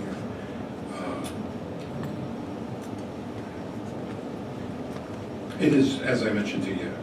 Ms. Anderson, is there anything outstanding here in this email that the board should be informed about that's not, I don't want to discuss anything in this audit. I didn't really see a list of things in my email, but Right. I think Peter really have to shed light on this. Okay, We'll hold this discussion over the 23rd, have okay. both parties are here. Also, we're here Wednesday, I believe at 10:30. We have a schedule with Mr. Kopf for the board members at Town Hall to go over the audit. I know that Mr. Kopf wanted to talk to Mr. Cardone and myself. There were some questions. Mr. Cardone is available, otherwise we can reschedule and do whatever is needed. Mr. Kopf has indicated he's in Rockland, so it can be up within a a short period of time. So if 10:30 is comfortable for some of you, that's great. If not, we can do whatever we need to do to make a further accommodation for the other board members to be there at a different date. What is this discussion, just about the This is- audit? Right, trying to get the audit finally out. There's a couple of things that are outstanding that my understanding is that in the third week of January, we should be getting the final paperwork from the appraisal company for the hard assets. What date is that? Third week of January Okay. was the projected Okay. time. That is I understand. I'm just the asking. main part of what Industrial Appraisals Company is, Okay. IAC. There were some discrepancies that were discovered. So, Okay. So you and Tony are gonna meet them on this Scott Wednesday? informed us that the final order cannot be delivered until the IAC is finalized, and that should be the third week of January. Now, after that comes through, and then after, I guess they gotta process that information, A draft, maybe in February, would the town board get to meet with them too? we can coordinate a time so that either Mr. Kopp can come. I know that Mr. Cardone had requested that he would be here during for tonight. Okay. But if you want to schedule him for the entire board, that's fine. If you want to do No, but it's all done. I mean, you know, I know you guys gotta meet with them, I understand that, I'm just He said saying more later than- on. He said more than likely February 4th Okay. or the next meeting in February. Okay, that's nice, thank you. You spoke with us. Where are we on this? Special orders? Do we wanna hold over these minutes? You want to hold over? I'm just asking, because We're we gonna have have to. an issue. Hold over. Okay, next one is. Okay, the- hold it. That do up the coming meeting dates? Yeah, let's move forward. Let's go past upcoming meeting dates and general announcements. We had a Monroe Library presentation from Vincent LaSalle. That's been moved to the 123 town board meeting based on, from his request. Yeah, he had to work tonight, so I couldn't make it. We have, moving into, and we'll get back to the approvals, upcoming meeting dates and general announcements. We have the special orders, financial resolutions. I do not have anything from the comptroller. We do need a resolution to pay the bills. I'll make a motion to pay the bills. I'll second it. Is there anything? Yes. The first one is the town court. There's 2 bills there for robes for Judge Milgram, which he has said he's returned. And one of them is for $460, the other is for $455.95. I spoke to Judge Milgram, and he said, please do not pay them because those robes were returned. They weren't to the specifications he had requested. The second one is what we had just spoke about. I have no problem approving the payment for Bridget working through the 22nd. I do want to get an understanding why she worked the 27th, 28th, and 29th. There's an upstate cleaning bill. I spoke to Doug Kowalitz, that's his name. He did, he did offer us a credit, but I would like that credit detailed prior to paying it. There was a discrepancy. Mr. Martin approved the payment in full, yet he did not work a good portion of October because of the Jewish holidays. So presently, he has given us a $960 credit. I just want it justified as to how he came up with that number. There's a Newburgh wind water invoice. I'm sorry, Newburgh. Wind water. Just curious, it was built to Monroe, but it was shipped to the town of Blooming Grove. There's a Orange and Rockland bill, which has a late fee of $3.80, and it also includes taxes of $107.14.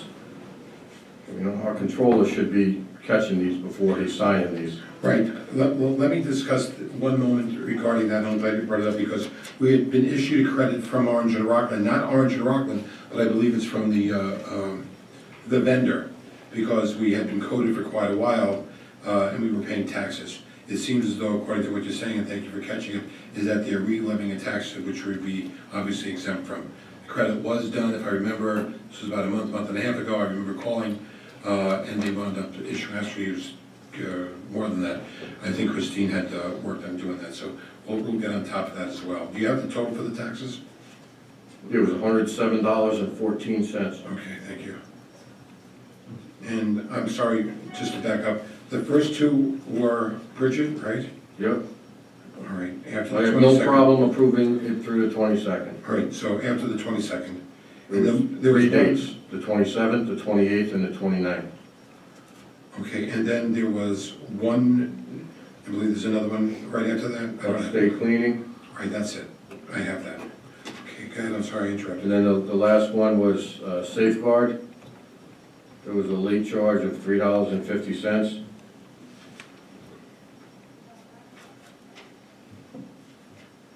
So I'd like either the late charge deducted or the whole bill withheld. Okay. Other than that, we need a motion to pay the bills? I got one. Go ahead, Mr. All Rubin. right, so, on the 5th, I sent an email to Peter. American Alarm Company, we have an invoice due since 8/1/2016, invoice number 005-28740. It's for the alarm at the courts, and it's for $1,764. We have to pay this ASAP, otherwise it's gonna be, the alarm service is gonna be cut off. The alarm service is for the panic alarms, also for the courtrooms, it's not just the burglar alarm, so it's imperative that a check get cut for this and they get paid. I sent this out on the 5th, the invoice is attached, so that's gotta be cut, and it's gotta be these checks to go out, otherwise it's gonna get cut off. I'll take care of it All right. tomorrow. We have a stack of checks that I've got to go over, that, I'll see if they're in here. If not, I'll. Yeah, they're not, I would put them on Sunday, they're not, it's not in there, Okay, yeah. because I know that she ran. There's one another checks. alarm, there's another one for another alarm. But it's company. American Alarm. Yeah. I'll go over it with them tomorrow. All right. So she's got to make, if you're saying that it's critical and she needs to make a Yeah, special check, I'll have her do a hand check if that's, All right, thank you. and then we'll notify the alarm company that we're sending it out, okay? Great, thank you. New business. We have, Supervisor, I'm if I'm sorry to sorry. interrupt. We need a motion So what are we at We now? have a motion to pay, all right, You pay do all your the motion first. we pay all the bills except the ones I had outlined. and the one that Mr. McGinn has mentioned. Yes. Call the question? Aye. Aye. Okay, under new business, we have. I'm sorry, Supervisor, it's the second, Mr. Ethan, I was interrupting. During the meeting, I got an email from Mr. Maldonado regarding the public hearing. We had continued on 556 Lake Road till January 23rd. He's not going to be able to make that evening. So he requested if we could modify the earlier motion to continue that public hearing on February 6th at 7:15? 7:15? Okay. Mr. Nugent, we had a, Do we have to make a new motion, or just have it modified? Yeah, I know, Shirley's here. I can still address that issue, but, Right. I think many of us are aware, and without abrogating anyone's confidentiality, I know that it has been discussed openly and publicly, the 556 and the person who lives there. I appreciate Mr. Maldonado not being able to attend. But as Mr. Sherney has pointed out, there are some issues there, that are being addressed. And to what extent we are obligated to assume some kind of responsibility. Now we're looking at it from something which we had hoped for today, then the 23rd, and now later. It's really just one of, do we assume a responsibility that we don't have, or is there a responsibility somehow there that we can pursue in terms of making sure that we preserve the integrity of not only the building, but really the person living there? yeah, I would just say this, we can still address that issue, and I think some things need to be done, but that's a new issue, and it was not from the subject of this public hearing. It's not part of what was before the board, and not part of what Mr. Maldonado would be addressing in any event. So I think, that's something that we need to follow up on independently of the public hearing. And we can do that, and as discussed, we can, send correspondence to the homeowners council, and I can speak with the, representatives from the fire department. But I don't think the public hearing is going to affect that issue anyway, so this, adjourning it till the 6th is not going to. Could we direct council to draft a letter of concern, or however you believe that might precipitate some type of an engagement on the part of the council to understand the, I think that would be appropriate, and again, I can speak with the fire officials and then draft that letter and send something over to at least start addressing that issue. The Board of Fire Commissioners will be kind of involved in this, as well as the chief of the department. The chief of the department was here tonight. Without lawyer representation on the fire department side as well, we cannot really say too much either, so. Yeah, well, again, we don't need to have a public meeting for that. I can confer with the chief and or the commissioners and, draft a letter and at least start that process. That can be done without a real need for board action, as long as there's a consensus for that letter to be drafted. there's a consensus on my part, because I'm fairly familiar with where all of us are. It's about just drafting a letter of concern to. For fire safety issues. Right, and to try to address, I don't know if it's a question of covering, it's a question of doing what a good neighbor does, in this case, government being the good neighbor. I can't get into the details because I think there are privacy issues that need to be Would that protected. letter take care of what we have to take care of right now? Well, it shows that we're trying to do something in It'll terms of. raise the issue, it hasn't been raised yet. I mean, it hasn't been part of this hearing or any of the issues to date, the fire issue. So fire safety issue is new, and we need to start, at least communicating on that. I have no problem with it if you want to draft a letter. Yeah, I don't think we need a formal vote as long as there's no one that really appears opposed to it. John? All right. John, the fire district has a reorg meeting on Wednesday night. I'll have the commissioner speak with John will bring them up to speed, and then I'll have the chairman, Commissioner Sullivan, reach out to Brian, and this way that'll speed that right along. Yeah, that's. Thank you. Okay, great. Thank you. Thank you. Next, we have an education request from Mr. Maldonado, and for Mr. Maldonado and for Susan Salo. This is a $200 total for both. It's a training program for. Sorry, did we do a motion? Did we approve that change for the public hearing date? I'll make the motion. To change it to February 6th for 556 Lake Road, to amend the earlier Should we motion. do this? I'll make that Okay. motion. I'll second. Call the question. Aye. Okay, sorry, thank you. What time are we going with the, because I think, what do we have at 7? 7:15, we're gonna go with on the 6th. That's open? No, wait, We have a we seven. had Leva. Yeah. So we go to 7? I know we had something that night, early. Leave us coming on the Yeah, I know, but 6th. we just put this 556 Lakes on. They're at 7:15, so you want to put 5:56 at 7? All right, Yes. so make it 7. So I'll amend my motion, 7 o'clock on the 6th. Second. Call the question. Aye. Aye. We have a education request from for Ben Maldonado and Susan Salo, and that is for a training program. It's a required training program for New York State Code Division. It's for $200 on January 11th at 12:30. I'll make a motion to accept it. I'll second it. It's got its own budget line it's budgeted for. Call the question? Aye. Aye. There is we need a motion to approve the supervisor to sign the NYMER, that's the New York Municipal Insurance Reciprocal, that's our agent, our insurance company, for the program renewal policy. I'll make a motion to authorize the supervisor to sign the NYMER insurance program. I'll second it. Policy. Okay, and the total of that is $143,359.64. That's the insurance for the town, and that includes the, whatever the ancillary costs are. Call the question? Aye. Aye.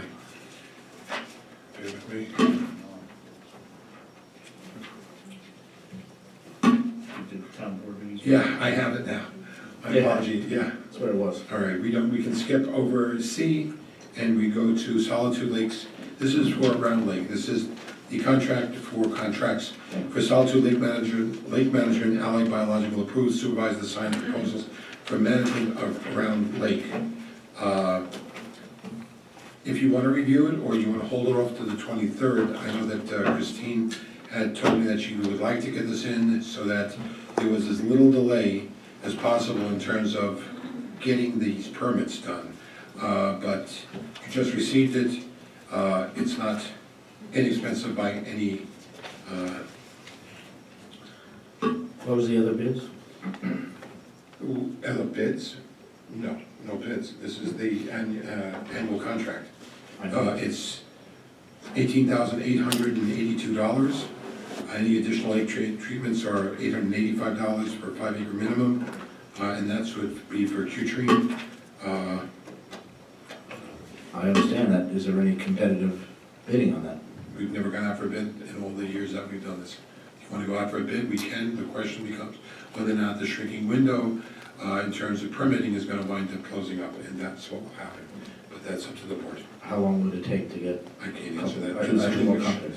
I don't want to delay it, Jerry, because we had issues last year with the DEC and the permit time and the filing, and it delayed it, and the second treatment didn't do what it was supposed to, and the weeds were, it just, This is, the weeds overgrew in that lake, and Mr. Doles had weeds on his side, which he never had in the past on Lakes Road, so I think it's pertinent that we get it approved tonight. I just have a little bit of a problem with the prices. I'm sure it's reasonable, I'm not saying it's not, but it's a decent amount of money, and I don't see any competitive bid or any kind of other way of looking at it. you're not wrong. The question becomes whether. That's all I'm worried about. We do not have the option of going out for a bid and being able to get the permits done in time. Christine already, I'll use the term cautioned me, to try to get this approved, but again, it's up to the board. That means that we would wind up doing it on the 23rd after a review. Putting it out for an RFP, Yeah, not to belabor this, but we've never gone out to bid on this. I mean, it's under the state. No. It's under the state threshold, right? Was it 23,000? we've been doing this for 21,000? The state threshold for bid requirements is 23,000, is that correct?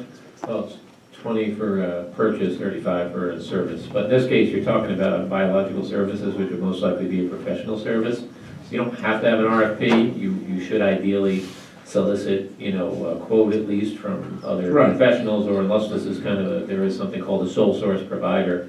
If, there's not other agencies that provide this service or companies. But your local policy, would typically require just proposals of some sort or an RFP for professional services. When you're talking about the permits, what kind of permits is the time issue? DEC permits. Yeah, these are the DEC permits, and each year there seems to be, is problematic with the DEC. It's not necessarily on our case, because if you look at the email chain,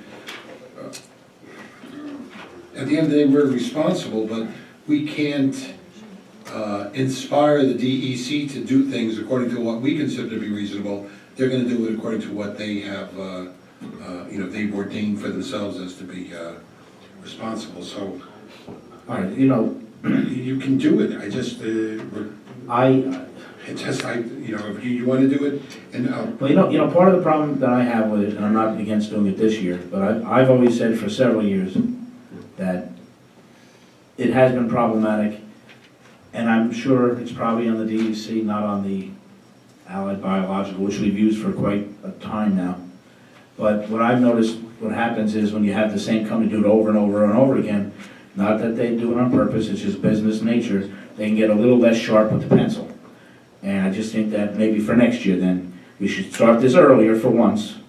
And I know that's easy to say, but we should start a little early, get a couple of quotes, and get it, maybe have a better idea, because, I know they've done what they have to do, and I'll go along with it, but that's because now I'm being told by the other board members, and I noticed there had been some problems in the past, but I'll go along. But next year, please, let's try and look ahead on this one.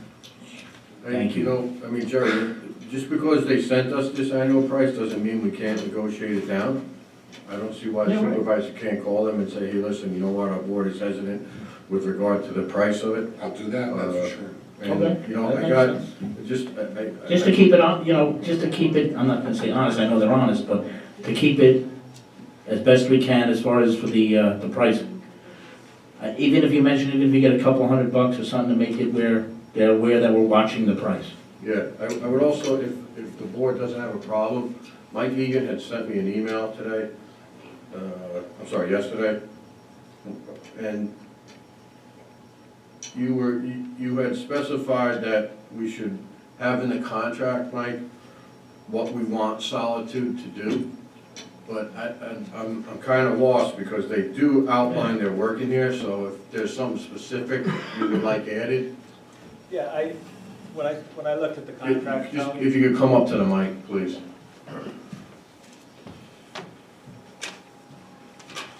They do have some detail here. so, repeating what you said earlier, that we had this problem last year where the lake that we choked because we were late in getting the first application of pesticides put in to the permits, and the DEC had changed the permit process, right? Yes. So, learning from that experience, if Solitude is the company charged with getting the permits on time and getting the weed treatment done on time, I would write that in the contract, that they will do whatever's necessary. I don't know, I sent you the words, but basically the concept is that they will do whatever's necessary, including permitting, to get the first weed treatment done no later than, and state the date, whatever it is. I don't know if it's May 15 or whatever it is. So now it's on them to know, to know whether the DEC has changed the procedure. I mean, they gotta go find out.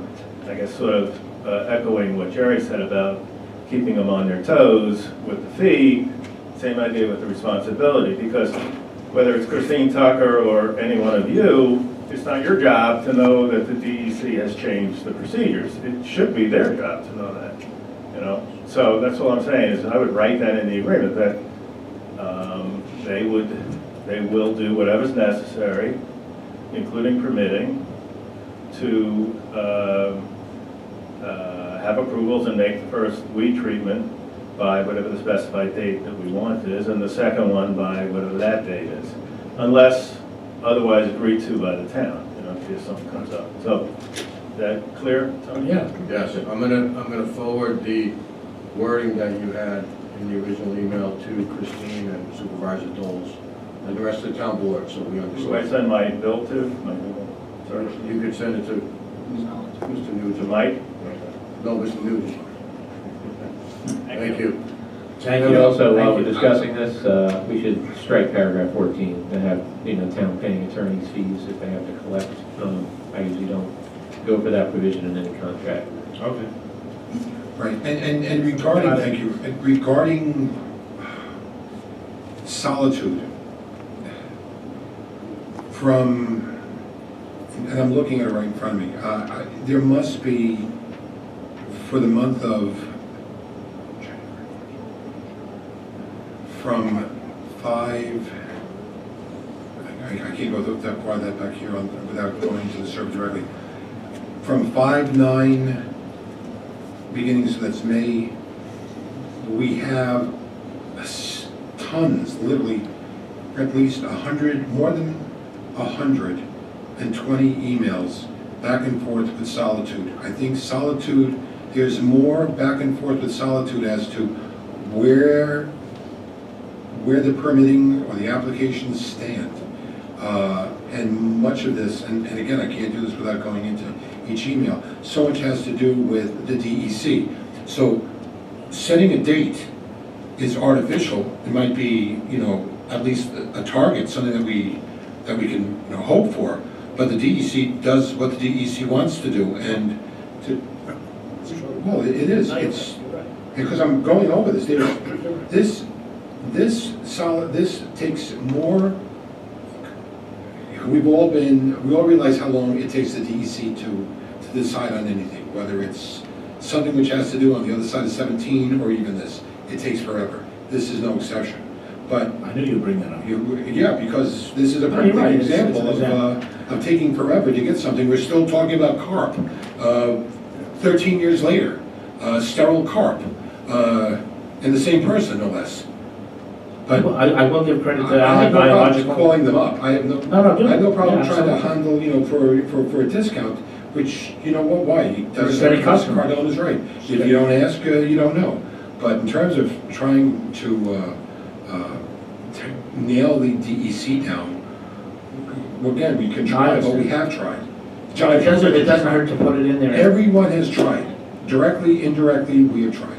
And we have the emails to show it. So maybe you could work it out with Mr. Nugent legally, what you can put in there to at least encourage, as Mike had said, encourage them to get it done. If you can't bind them because of the DEC factor, you can at least encourage them to move. I will say one thing for Allied. Looking at all the emails they sent, even during years where we had a few problems, they were very responsive. They sent a lot of emails to the town to let everyone know what was going on. So they were in the game, they were trying to get it done, so I give credit for that. But a little, like Mike said, a little push might not hurt.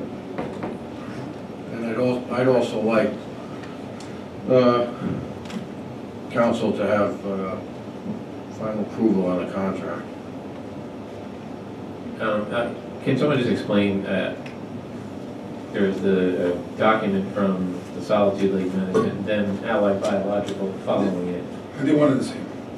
Well, the Allied Biological documents are all from 2015 and talking about a 2016 program, but Right, not- they merged, the young lady that owned the company merged it, or sold it off. I'm not sure exactly what the transaction was. So originally it was Allied Biological that we had. Right. And Okay. then we consolidated. So we're not expected to sign off on the Allied Biological document? I don't know whether or not Allied is a viable corporation operating under some capacity with Solitude or not, I'm not sure. Okay, but they have a signature on here that's blank, so I wasn't sure if, because that document doesn't have anything to do with 2017. The first document does. Right. Even though it was 2015, you're right. Yeah, reviewing the contract is fine, again, but They have language in there for 2016 too, Mr. Nugent. Well, yeah, the letter is Yeah. from 2015, Right. talking about 2016, Right. but there's nothing about Allied Biological for Right. 2017.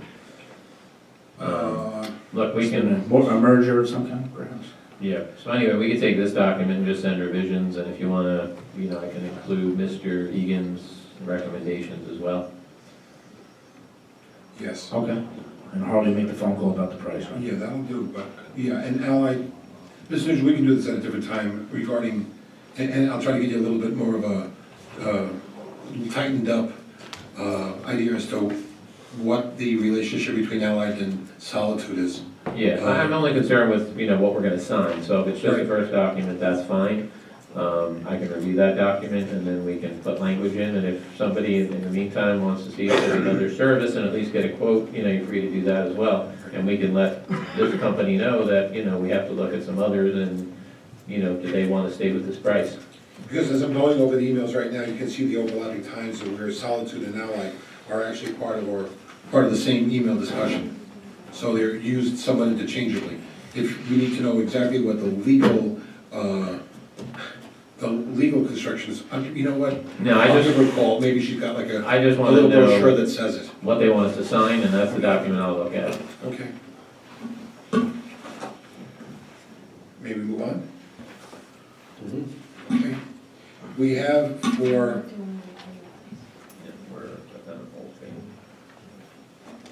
the Association of Towns, this is for the approved to pay the dues, they're $350. I'll make a Annual motion. dues for the Association, Orange County Association of Towns, Villages, and Cities. I'll make a motion that we pay the annual dues assessment for the Association of Towns for $350. I'll second it. Call the question? Aye. I know that there was whether or not we want to attend the Association of Towns meeting this coming year, or do you want to hold off until the 25th, Mr. think we're good to do that now, or? You have a certificate of designation, who's gonna be the delegate and the alternate. That's providing we attend, Mary Ellen. Well, that's providing anybody's attending, and that's, you know, is any of the councilmen attending? I would like to attend. So, you know, if you can make that decision, or you can hold it over, but it's gotta be to them by February 6th, so. Okay, now, issue comes up with that. We would have to approve some kind of approval to pay for the council people who go and stay at the annual Association of Towns Manhattan, you know, City NYC meeting, educational seminars and classes, to pay for the nights that they stay. And then, I don't have an exact price on a night, but what happens is the member of the town board or any other board that goes pays up front with their own credit card and then gets reimbursed later. So if we make a commitment to have some members go for a night or two or whatever they're going for, when they get the credit card, they get billed, they get reimbursed for that later. Is that fair enough? I don't have an exact number in front of me for the night. Your reservation, just so you know, guys, is due tomorrow. Right, that's what I'm saying. Okay, Christine told me that too. always in the past, either you can use your own credit card, you can get a town check, or you can use your town purchasing card. You know, that, any way you want to do it has always been the way. No one's ever been held to waiting till their own personal credit card I have comes. That's the way it was explained to me many times. I'm not Really? kidding you. I'm not kidding you. It Well, was. I've Which never is- heard of that. I did, unfortunately. Yeah. But that's the way it was done when I was doing it, and I conformed to that because that was the way they wanted to pay it, and then got reimbursed probably about, you know, like a month later, which was the way it was. But I think we would have to at least approve to have some members go. I would like to go. I don't know if anyone else wants to go. It's a nice, I will tell for the members who haven't gone, there's a lot you learn about many aspects of the government, legally, zoning, anything from brownfields environmental to stormwater runoff to learning how to deal with municipal budgets during, as they say, stark times economically. And they have classes for the attorneys. I know that some of the board members who are on different boards go to closer meetings to have their credit hours done, but they do have things for, I believe, planning and zoning. Also that the town board members can go to understand the process better. So I've always found it to be There's also great. the planning boards, the The zoning attorneys boards, go where to. applicable, if that's what the boards want, the town board wants, as well as for the highway superintendent. Unless the highway superintendent has gone to the annual highway superintendent school.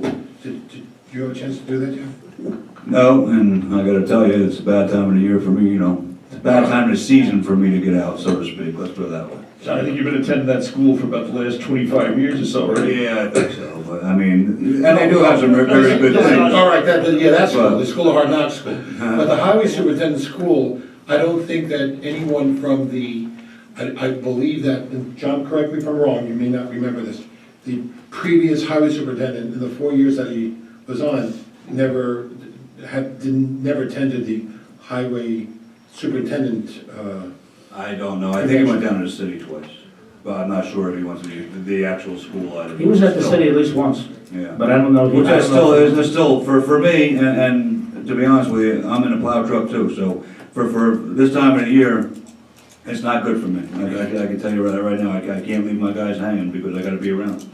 It is what it Hey, is. Mary Ellen, that deadline of tomorrow, is that strictly for, what is that for? Just For the hotel room. For the hotel? That's for the hotel, Bob Cummings for the Orange County group, because they all stay at the same hotel. Right. And what about, and as far as just attending, you know, I might be able to make it down for a day, at least. That's a different thing that you can sign Different up for, deadline? Different deadline, yes. I'll talk to you tomorrow about it. Yeah, I as well, for like city, I could take a day trip, that's not a problem, you know. That's what I believe the previous highway super did, the one time or two I saw him down there. It's not that far away. So what do we need? Do we need, I mean, in years past, I think if you were on the board, it was you can automatically attend, is that what the deal was? Well, it was automatically offered to you. It's offered To to attend. you, and if you want to attend, some attend the whole conference, some have attended one day, like that. I think that if you're going, if you guys have a good idea of who's going, you could pick your delegates now, that would be great. If not, then we'll just hold it on to the 23rd. I would Maybe like, we'll wait till Rick's here and we'll do it on the 23rd. well, I would like to go to the conference, stay over Monday. If you guys don't want to be a delegate, if I was the delegate, I would stay over Tuesday, but that's up to you. If someone else wants to be delegate, that's fine. But at least if you have one of us be the delegate, then you get your voice in all the voting that goes on for the whole year for state issues and home rule issues for the town. It's gotta be one of the board members. So in other words, if you approve for, like myself to go say Monday, and then someone, maybe myself or someone else to go Tuesday and stay around, and then, because the meeting is early in the morning, relatively early for the Association of Towns delegate.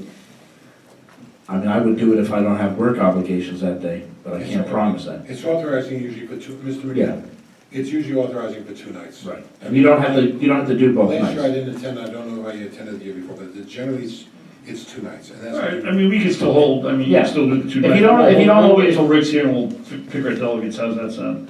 Fine with me. Do that, do you want to authorize for 2 nights, or that's up to the board, because now it becomes a question of who wants to. You do can that. authorize everyone to go for a night or 2 nights, and then you don't have to go and you don't have to pay.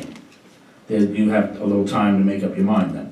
But at least if you authorize it, they'll hold a spot for you initially, so you can go. I suggest we authorize the board members to go for 2 nights. Most members don't do that, they go 1 night. Or if, like Mike said, if they just want to make a day trip, then you just, ahead of time, you can say, I'm not going to actually stay. At least you then don't get locked out of it. I also think we should offer it to a planning board member or two. Yeah. as In the well past as- we have. yeah. Well, as maybe the ZBA. I'll make a How many years ago we motion. did? I'll make a motion that we approve the 5, just to cover the territory, the 5 board members of the town of Monroe to attend the Association of Town meeting in Manhattan in February for 2 nights each, to be determined later on, but at least we'll lock up some nights. And then they could actually be dished out to other members who want to go, like a planning board or so, but we have to lock up at least to have some nights so they know we're coming. Because the lady who runs it in Orange County, she always says, I'd like to know a rough idea, and then if you got to drop a night or 2, it's harder for her to add people. So I don't want to make her life more difficult than it is already all the time. I think what you guys got to do next year is, and I'll talk to Christine, is in December, November, you have to start to put together a list and say, okay, we need to get a general idea of who's going and get the ball rolling a lot sooner. Yeah. Like you said, years ago, planning, zoning, I used to go, accounting. I mean, we used to send a lot of people down there because it is an excellent school. No, I do remember that. It Yeah. is an excellent school, so I think I'll work with Christine, and next year we'll get it out and make the departments more aware that the opportunity to go is available. So I'll make a motion that we have Well, authorize the town board members to go for up to 2 nights, and for a night to be set aside for planning, and for someone to go, and for zoning. Is that a good idea, like Tony said? but we Was also, one from each of you, or? Yeah, 1 night for each, or 1 night, 2 nights for each, so someone could go, up to 2 nights. They don't have to go, but at least they have a spot if they do go. Then we can discuss it with them and authorize it. It's all on receipts, it's all standard billing and all that, so. Do I have a second? yeah, second, we also have the request from April McDonald for the same thing, and that is the other part where you're going to see the Association of Towns approval for the assessor, and that has to do with her as well. You want to deal with that separate, and we'll just take care of this Yeah. first? I'm just gonna do it in a blanket way, because by doing all of them, you have 2 here from assessor. It's from the assessor, because they need to take this Okay. 7-hour course developing capitalization rates. So you have 2 people for that. Okay. So I'll add 2 people for the assessor as well to that list. Again, this is not a cheap night. It gets expensive, but It's a once-a-year thing. It's a once-a-year thing, and quality of the education, the classes, you know, are solid. That's what it's there for. It's been there for years. Many people, it's a statewide convention. It has, No problem, I see here that she's only asking for the assistant assessor Moses. Yeah, I was just- What she's asking for also is, she doesn't have the money in her budget, she's asking for an increase in her budget line. right. But it says, all right, this is for an overnight stay, so it's. Right. I think it's to increase the budget. For one because she doesn't have enough money, but she's going as well. Don't hold me to that. I don't wanna, No, well, we can roll Moses into that motion. Okay, so 2 people from the assessors for a night. Well, I'm just saying, there's only one person listed here. Well, they don't, the thing is, if you make a motion out to cover everyone, they don't all have to go, we don't have to pay for it. It just gets the ball rolling, and then we need to book the rooms. we'll be able to book them. And you can always drop a room ahead of time, but you can't book rooms later on. So you're better off ordering the rooms a little more than you need, per se, and then drop them as people say, no, I'm not gonna stay overnight, or I'm not gonna go. That's more feasible, and the lady who always does this stuff, she always says, get it in, at least book the rooms on time, so I have an idea. She can drop rooms easier than I did. You have a second? You know, it's not a small amount of money. So it's like, how many people are gonna go? And we've got a budget, and then Peter's not here, so we have to figure out we need to make a motion that where we're gonna take it from. And we don't have Peter here, so that we'd have to hold over to the 23rd, unless the Well, then we council can tells us allocate that we them. can do some type of an email authorization or something else, because we don't have the ability to transfer money from a fund to another one without Peter here.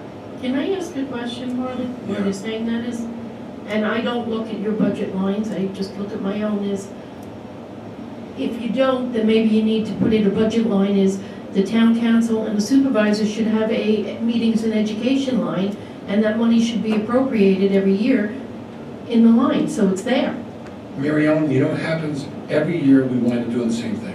When it comes to budget, we wind up kind of cutting these things out. And we look at Ben, because they're pretty constant. But this one, it becomes almost an anomaly, because there's like it becomes like a press thing. Do we really need it? How urgent is it that we attend? And it's one of the places where if we can save money for the town, we try to save money.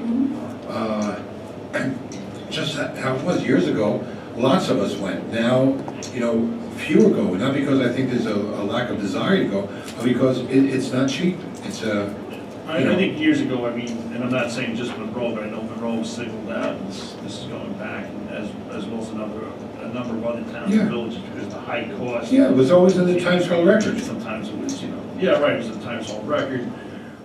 So let's get back to, let's figure out what we're gonna do with this. So, It's a good thing. yeah, no, I'm not saying it's not, I'm Can we just, afford to go? it's not a junket, it's gotta be about, education and doing the right thing.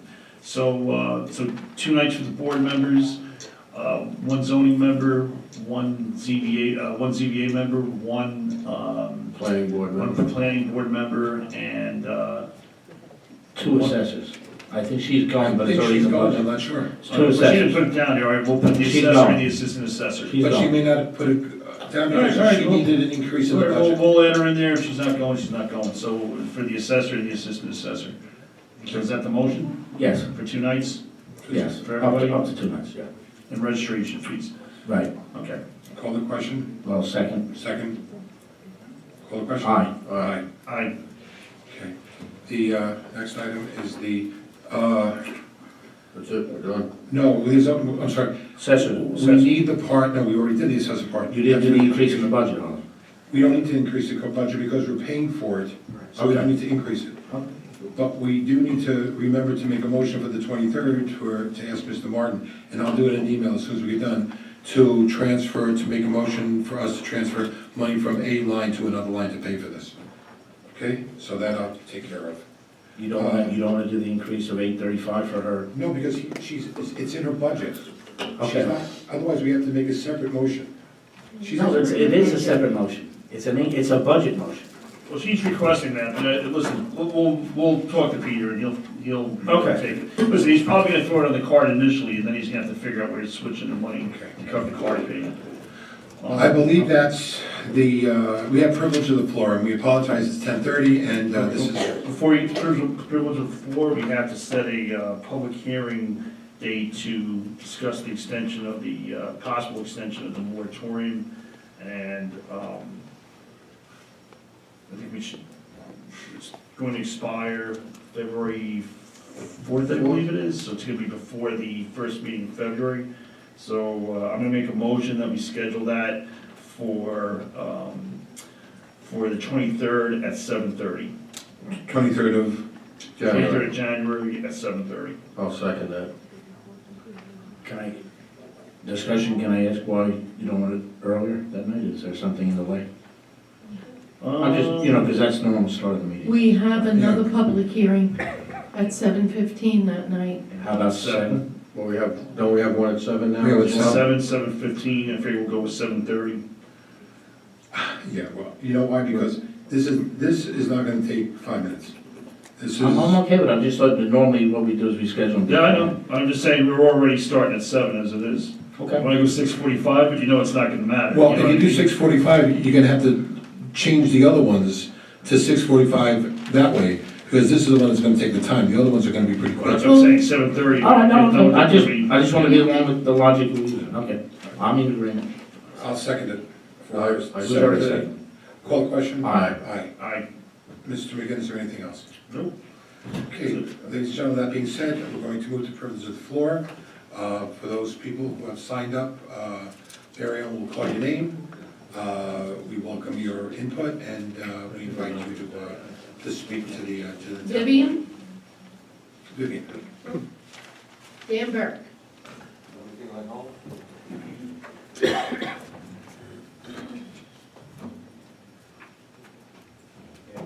Yeah, good evening, Dan Burke, and interesting night. Anyway, regarding the dog shelter, if you have a new IMA, you actually have two new IMAs. You need a new, as far as I'm concerned, you need a new hearing. You need a new public hearing. People want to be able to read these. You have to get them out onto the website, let people read them, and they'll come to a public hearing and give their opinions. And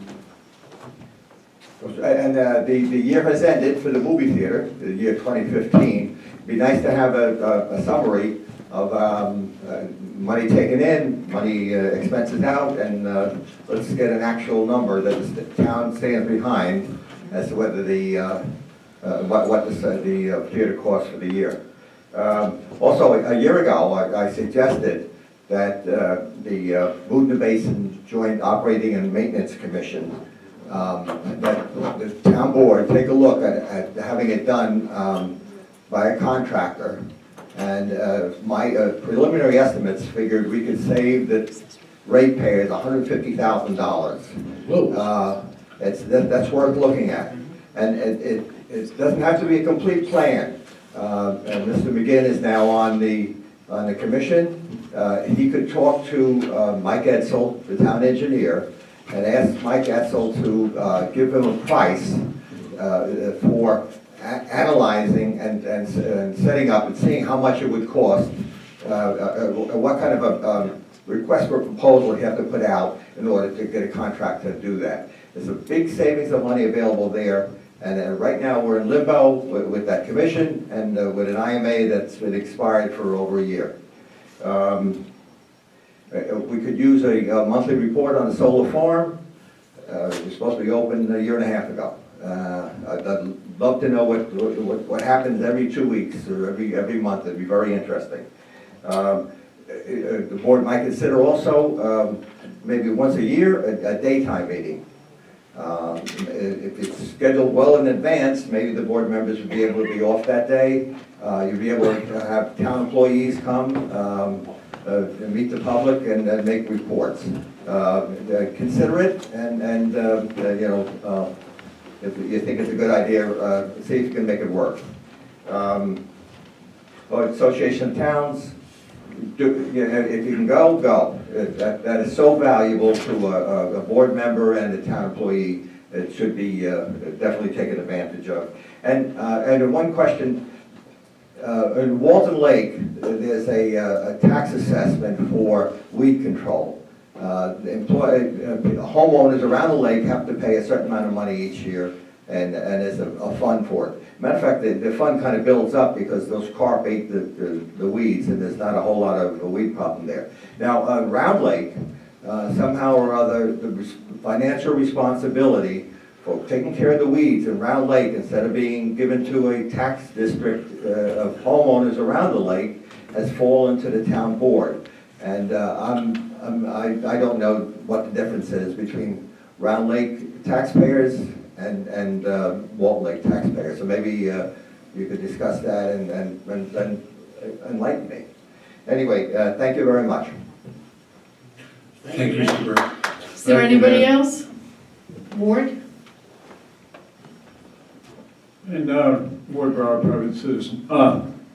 Dovetailing with what Dan said, if you're gonna have the thing on the animal shelter and what we're gonna do, I've already heard Jerry propose another modification. I think you really need to redo a public hearing on that. And I missed the last one, and due to illness, but I'm confused why we are transferring our rights as taxpayers. That's what we're doing when we're hiring and we're outsourcing. It took 20 years to get to where we are. We had an organization called the Humane Society, which worked quite well for a long time. Then the town board had to get involved with internal policies and micromanaged. The result was that organization fell apart. And over the years, I tried to get those members back in there, but they were so disgusted with it, they don't want any part of it. That was for the taxpayer, that was the best run organization in this town and for the animals. We then replaced it with a lady who was ill-prepared, and she had to leave, just overwhelmed. The town highway guys came in, stepped in, even though they weren't supposed to, they did, and they could only do what their limits have with their amount of working hours and monetary responsibilities. Then we had a political guy stepped up to the plate, and he did the best he could, and he did a good job. And now we finally get an organization that is really a professional organization, something we have not had in 20 years plus. And to throw that out, which is what we're doing, and farm it out, I think is a mistake. We have infrastructure, we've spent a lot of time and money on doing infrastructure. When you compare our infrastructure with what we're going into, that's a sideshow. If we're interested in saving dollars and cents, okay, then why don't we farm our services out? Why are we hiring Woodbury? I think you shouldn't destroy it. Thank you. Thank you, Mr. Brower. Mike Egan? Sorry about that. Dancing in the aisle. All right?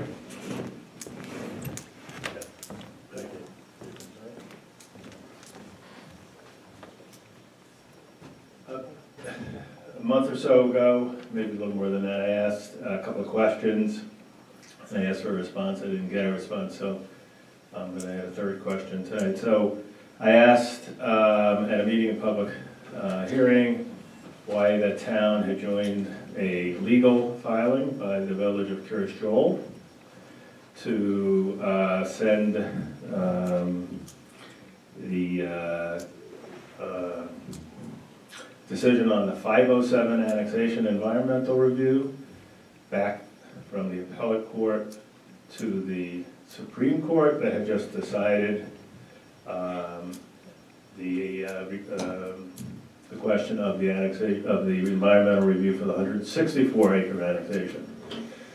As I explained that night, most people who read that motion come away from it saying this is adverse to the interests of the town of Monroe because this judge just decided that the environmental review for the 164 was adequate, and as we all know, there was only one environmental review, same one that was done for the 164 was the very same one was done for the 507. So asking that judge whether the 507 was kosher is kind of a preordained conclusion. She's likely to say it was.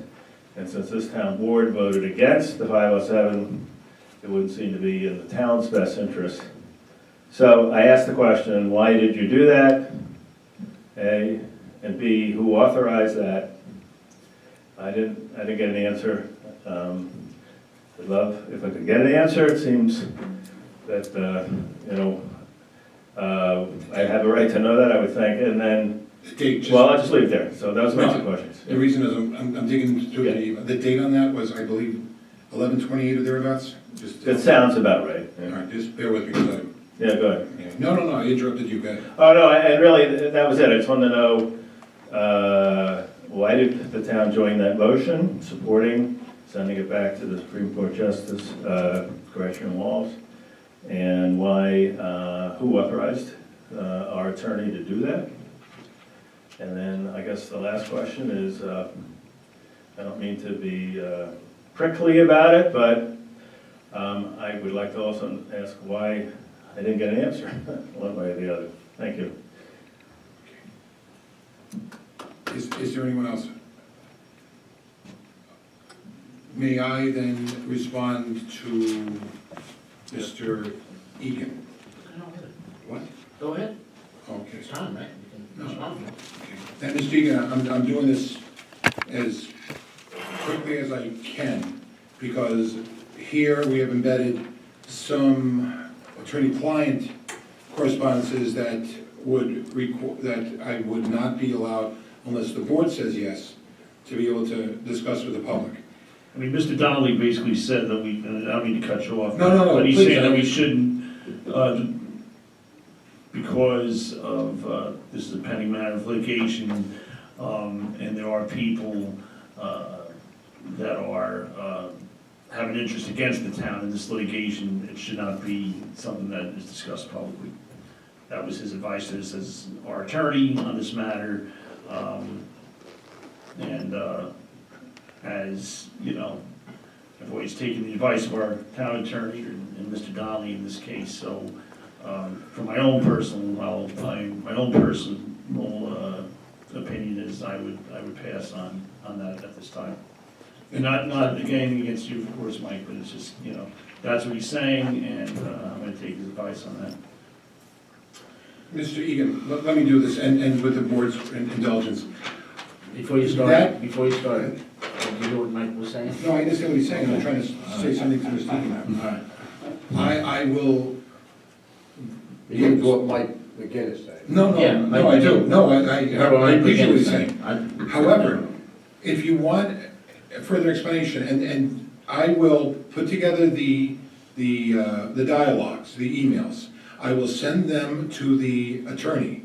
And the attorney, if so directed, he feels as though these are non-attorney-client conversations, then please feel free to review them. There may be some documents in there that you're not entitled to, but they're there. They offer an explanation, a solid explanation as to why the board did what it did. We had planned on meeting on a certain day, I believe it was a Thursday, to be able to talk to Mr. Donnelly. Part of that was there was a transfer of files with the annexation of property, am I correct on this one? Have you, somebody help me? Transfer of files on the annexation, and that there was supposed Mr. Donnelly was going to be there. We had tried to make arrangements to coordinate that. True. And again, some of us made it, some of us didn't, but it wasn't intentional or willful, but there are foilable emails, but I will put them together, and if you want to foil in addition, because it's something which you asked a very legitimate question, and I believe Mr. Donnelly provided a very legitimate answer. But to the extent that it may be subject to attorney-client, I think it's something which Mr. Nugent would be better off handling than a member of the town board. So if you will give me that, I will do that for tomorrow. I'll put it one of the top things to do, to send to him, and then Mr. Nugent perhaps can respond back in an email. If he says yes, I'll release it, or he can release it to you, and then Whatever you want, I mean, I'm just, Supervisor, just, Yes. I don't want to cut you off, we're conflicted and it has been recognized by town board resolution on the annexation litigation, so I'd rather not be. Mr. how about we do it with Mike Donnelly? How does that sound? Whoa, how about you give them to me as the FOIL officer, and I'll give them to Mr. Donnelly, Okay, sounds and good. he will review them. Mr. Egan, is Sounds that like a plan. reasonable? Sounds like a trap. Do I'll I do need that a for tomorrow. foil at the end of that or not? You what? Yes. Yes. I do need- No, I'll give. No, Steve, no, Harley, I'm we're gonna give you- releasing town records, it goes through a FOIL. Right. All right, I'll do it. Okay, Thank you, Mike. Mike, you can do it by email, you can submit an email as a FOIL request. Just shoot Send me you an an email as a email. foil Yeah. request? Yeah, an email is sufficient as a FOIL To request. Mary Ellen. Mary Just Ellen. shoot me an All email. right, I okay, got it. and But we need something in writing. I'll have it composed for tomorrow for Mary Ellen, okay? Thank you. So by the PM, by close of business day, I will have supplied her with what I have, and then she will then do what she needs to do, okay? With the attorney. Mr. Donnelly. Mr. Downing. Okay, that's my comment. I agree with you, good plan. Is there anyone else? I happen to think that that's the prudent way to handle it, be careful while respecting the citizens' FOIL request. Anyone else have any comments they want to make? Board members?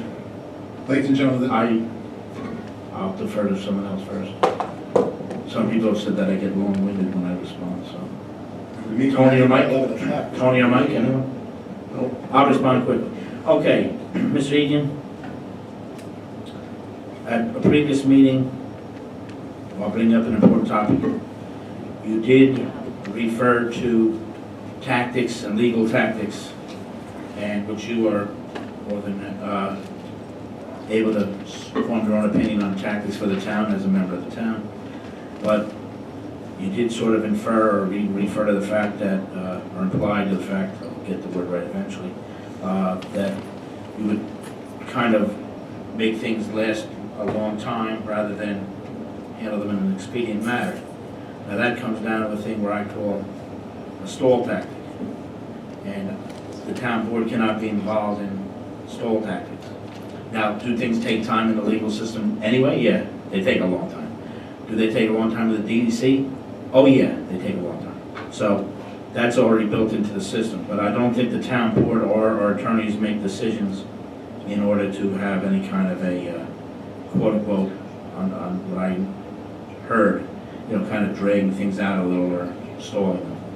Now, I'm not trying to say that in a bad way to you, because you have a right to have your opinion on tactics. We just cannot get involved in that. As for Ward, I do agree with you, and I have talked to some of the older town board members, I should say previous town board members, to be more polite, that have a history of knowledge of the Humane Society and the dog shelter, and I have about 7 years of professionally monitoring it, and a little more than that, watching things. The fact is that, and I'm more than willing to compromise on certain things and work things out, but the people who man the dog shelter now, and the person who does the paperwork and does the research, do a lot more than anyone else has ever done in a long time. Now, I'm not saying, I'll defer to Ward on the Humane Society, and they were a society that does this kind of work. But according to different versions, where they were micromanaged or pushed out or whatever happened. But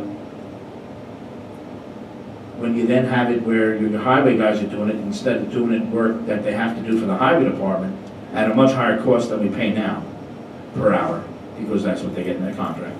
I think it was unfair to the workers, and I think it was unfair to the taxpayer, and it wasn't the most efficient way to do it, because they have plenty of other work they can do.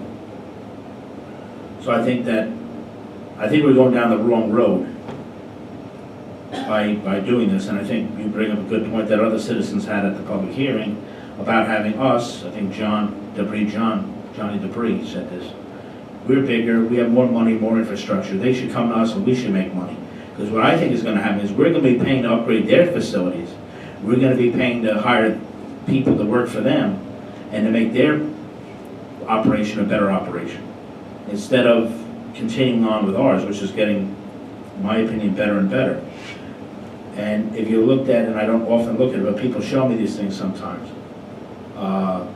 whether it was a radio podcast or email stuff or internet wackiness, going after people to a point where when our DCO was doing his job, impounding a dog, then when he was at village court, he had people chasing him, but walking after him down the aisle, threatening him with physical abuse, because he didn't do what they wanted him to do with the dog, even though he had to follow Ag and Markets law.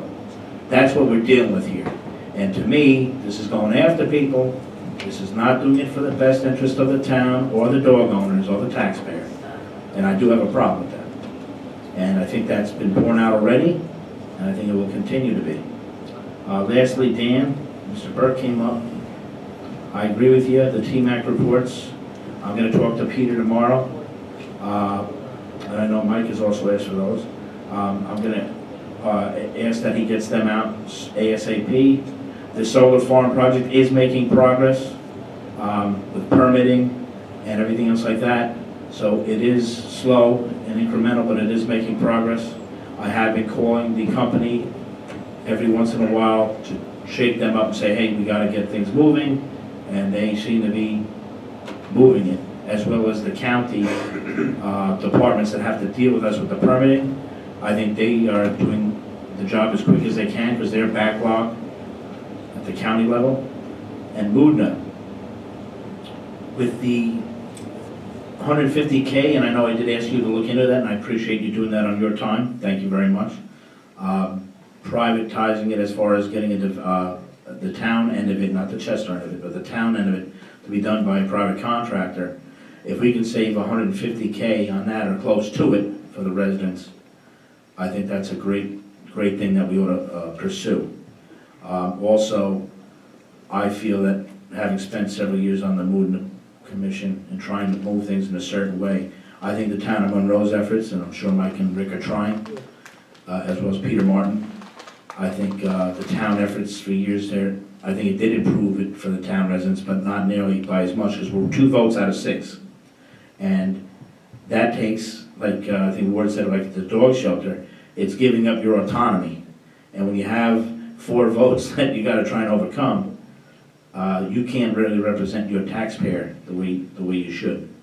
And I'm not besmirching Chester, they have their own way of looking at things, and that's fine. And Walton Lake, why not Round Lake? The problem I have with the situation that happened with Round Lake last year was with the closing of the boathouse. Because if you're going to open the boathouse and you're going to have all the town and a few guys from Peru pay and enjoy the lake, I think we made 5,000 to 6,000 one year and about 8 another year. And from projections, we probably could have made, let's say, 11,000, 12,000 the next year, which was last year, which is probably one of the only services in our town that we provide for our taxpayer that actually would come out above equal, would net us a few dollars to reinvest in the town and the boathouse. I hope we don't make that same glaring mistake again. And I don't think that we should be treating a lake that everyone pays for, and we're paying for it tonight, we made a motion, as a certain, I think there's 21 lakefront houses on that lake. It's not that I don't happen to appreciate that the lakefront property is very enjoyable for the people there, and that's wonderful, but it's the town, it's not their lake. Now, I think we gotta look at it that where the boathouse gave a lot of enjoyment to a lot of people. And whether you like whose idea it was or not, I think it was a great idea. I never thought it would be that successful, so I can't take much credit. I just nodded my head and said, give it a shot. It was wildly successful. Wildly successful. And if we had the same proportion in any one of our functions, recreation we give to our constituents, it would be incredible. Dollar per dollar. And sometimes I just think we've got to move ahead on that, and that'll show that the lake is being used and enjoyed by everybody, not just a select few, because we're all paying for it. And if someone from Peru wants to come, and Tony come up with an idea with the movie theater, they raised the price a little, and it happened to be a good idea, I think. I was against it. I was wrong. raising it a little bit worked out better. I'm gonna admit, I'm just trying to save money for the people who use it, but I admit, it was a good idea. And I'm glad the board agreed to do that, without my support at that time. But you know what? I think we should definitely bring back that boathouse, and that'll go a long way for showing everybody that we can all make adjustments. We can all say, hey, you know what? Maybe I wasn't 100% correct on that. We'll change and move ahead for the best of the taxpayer. And I think we should all work together as a board for that. Thank you. Thanks, guys. Harley? I'll make a motion to adjourn. I'll second it. Call the question? Aye. Aye. So moved.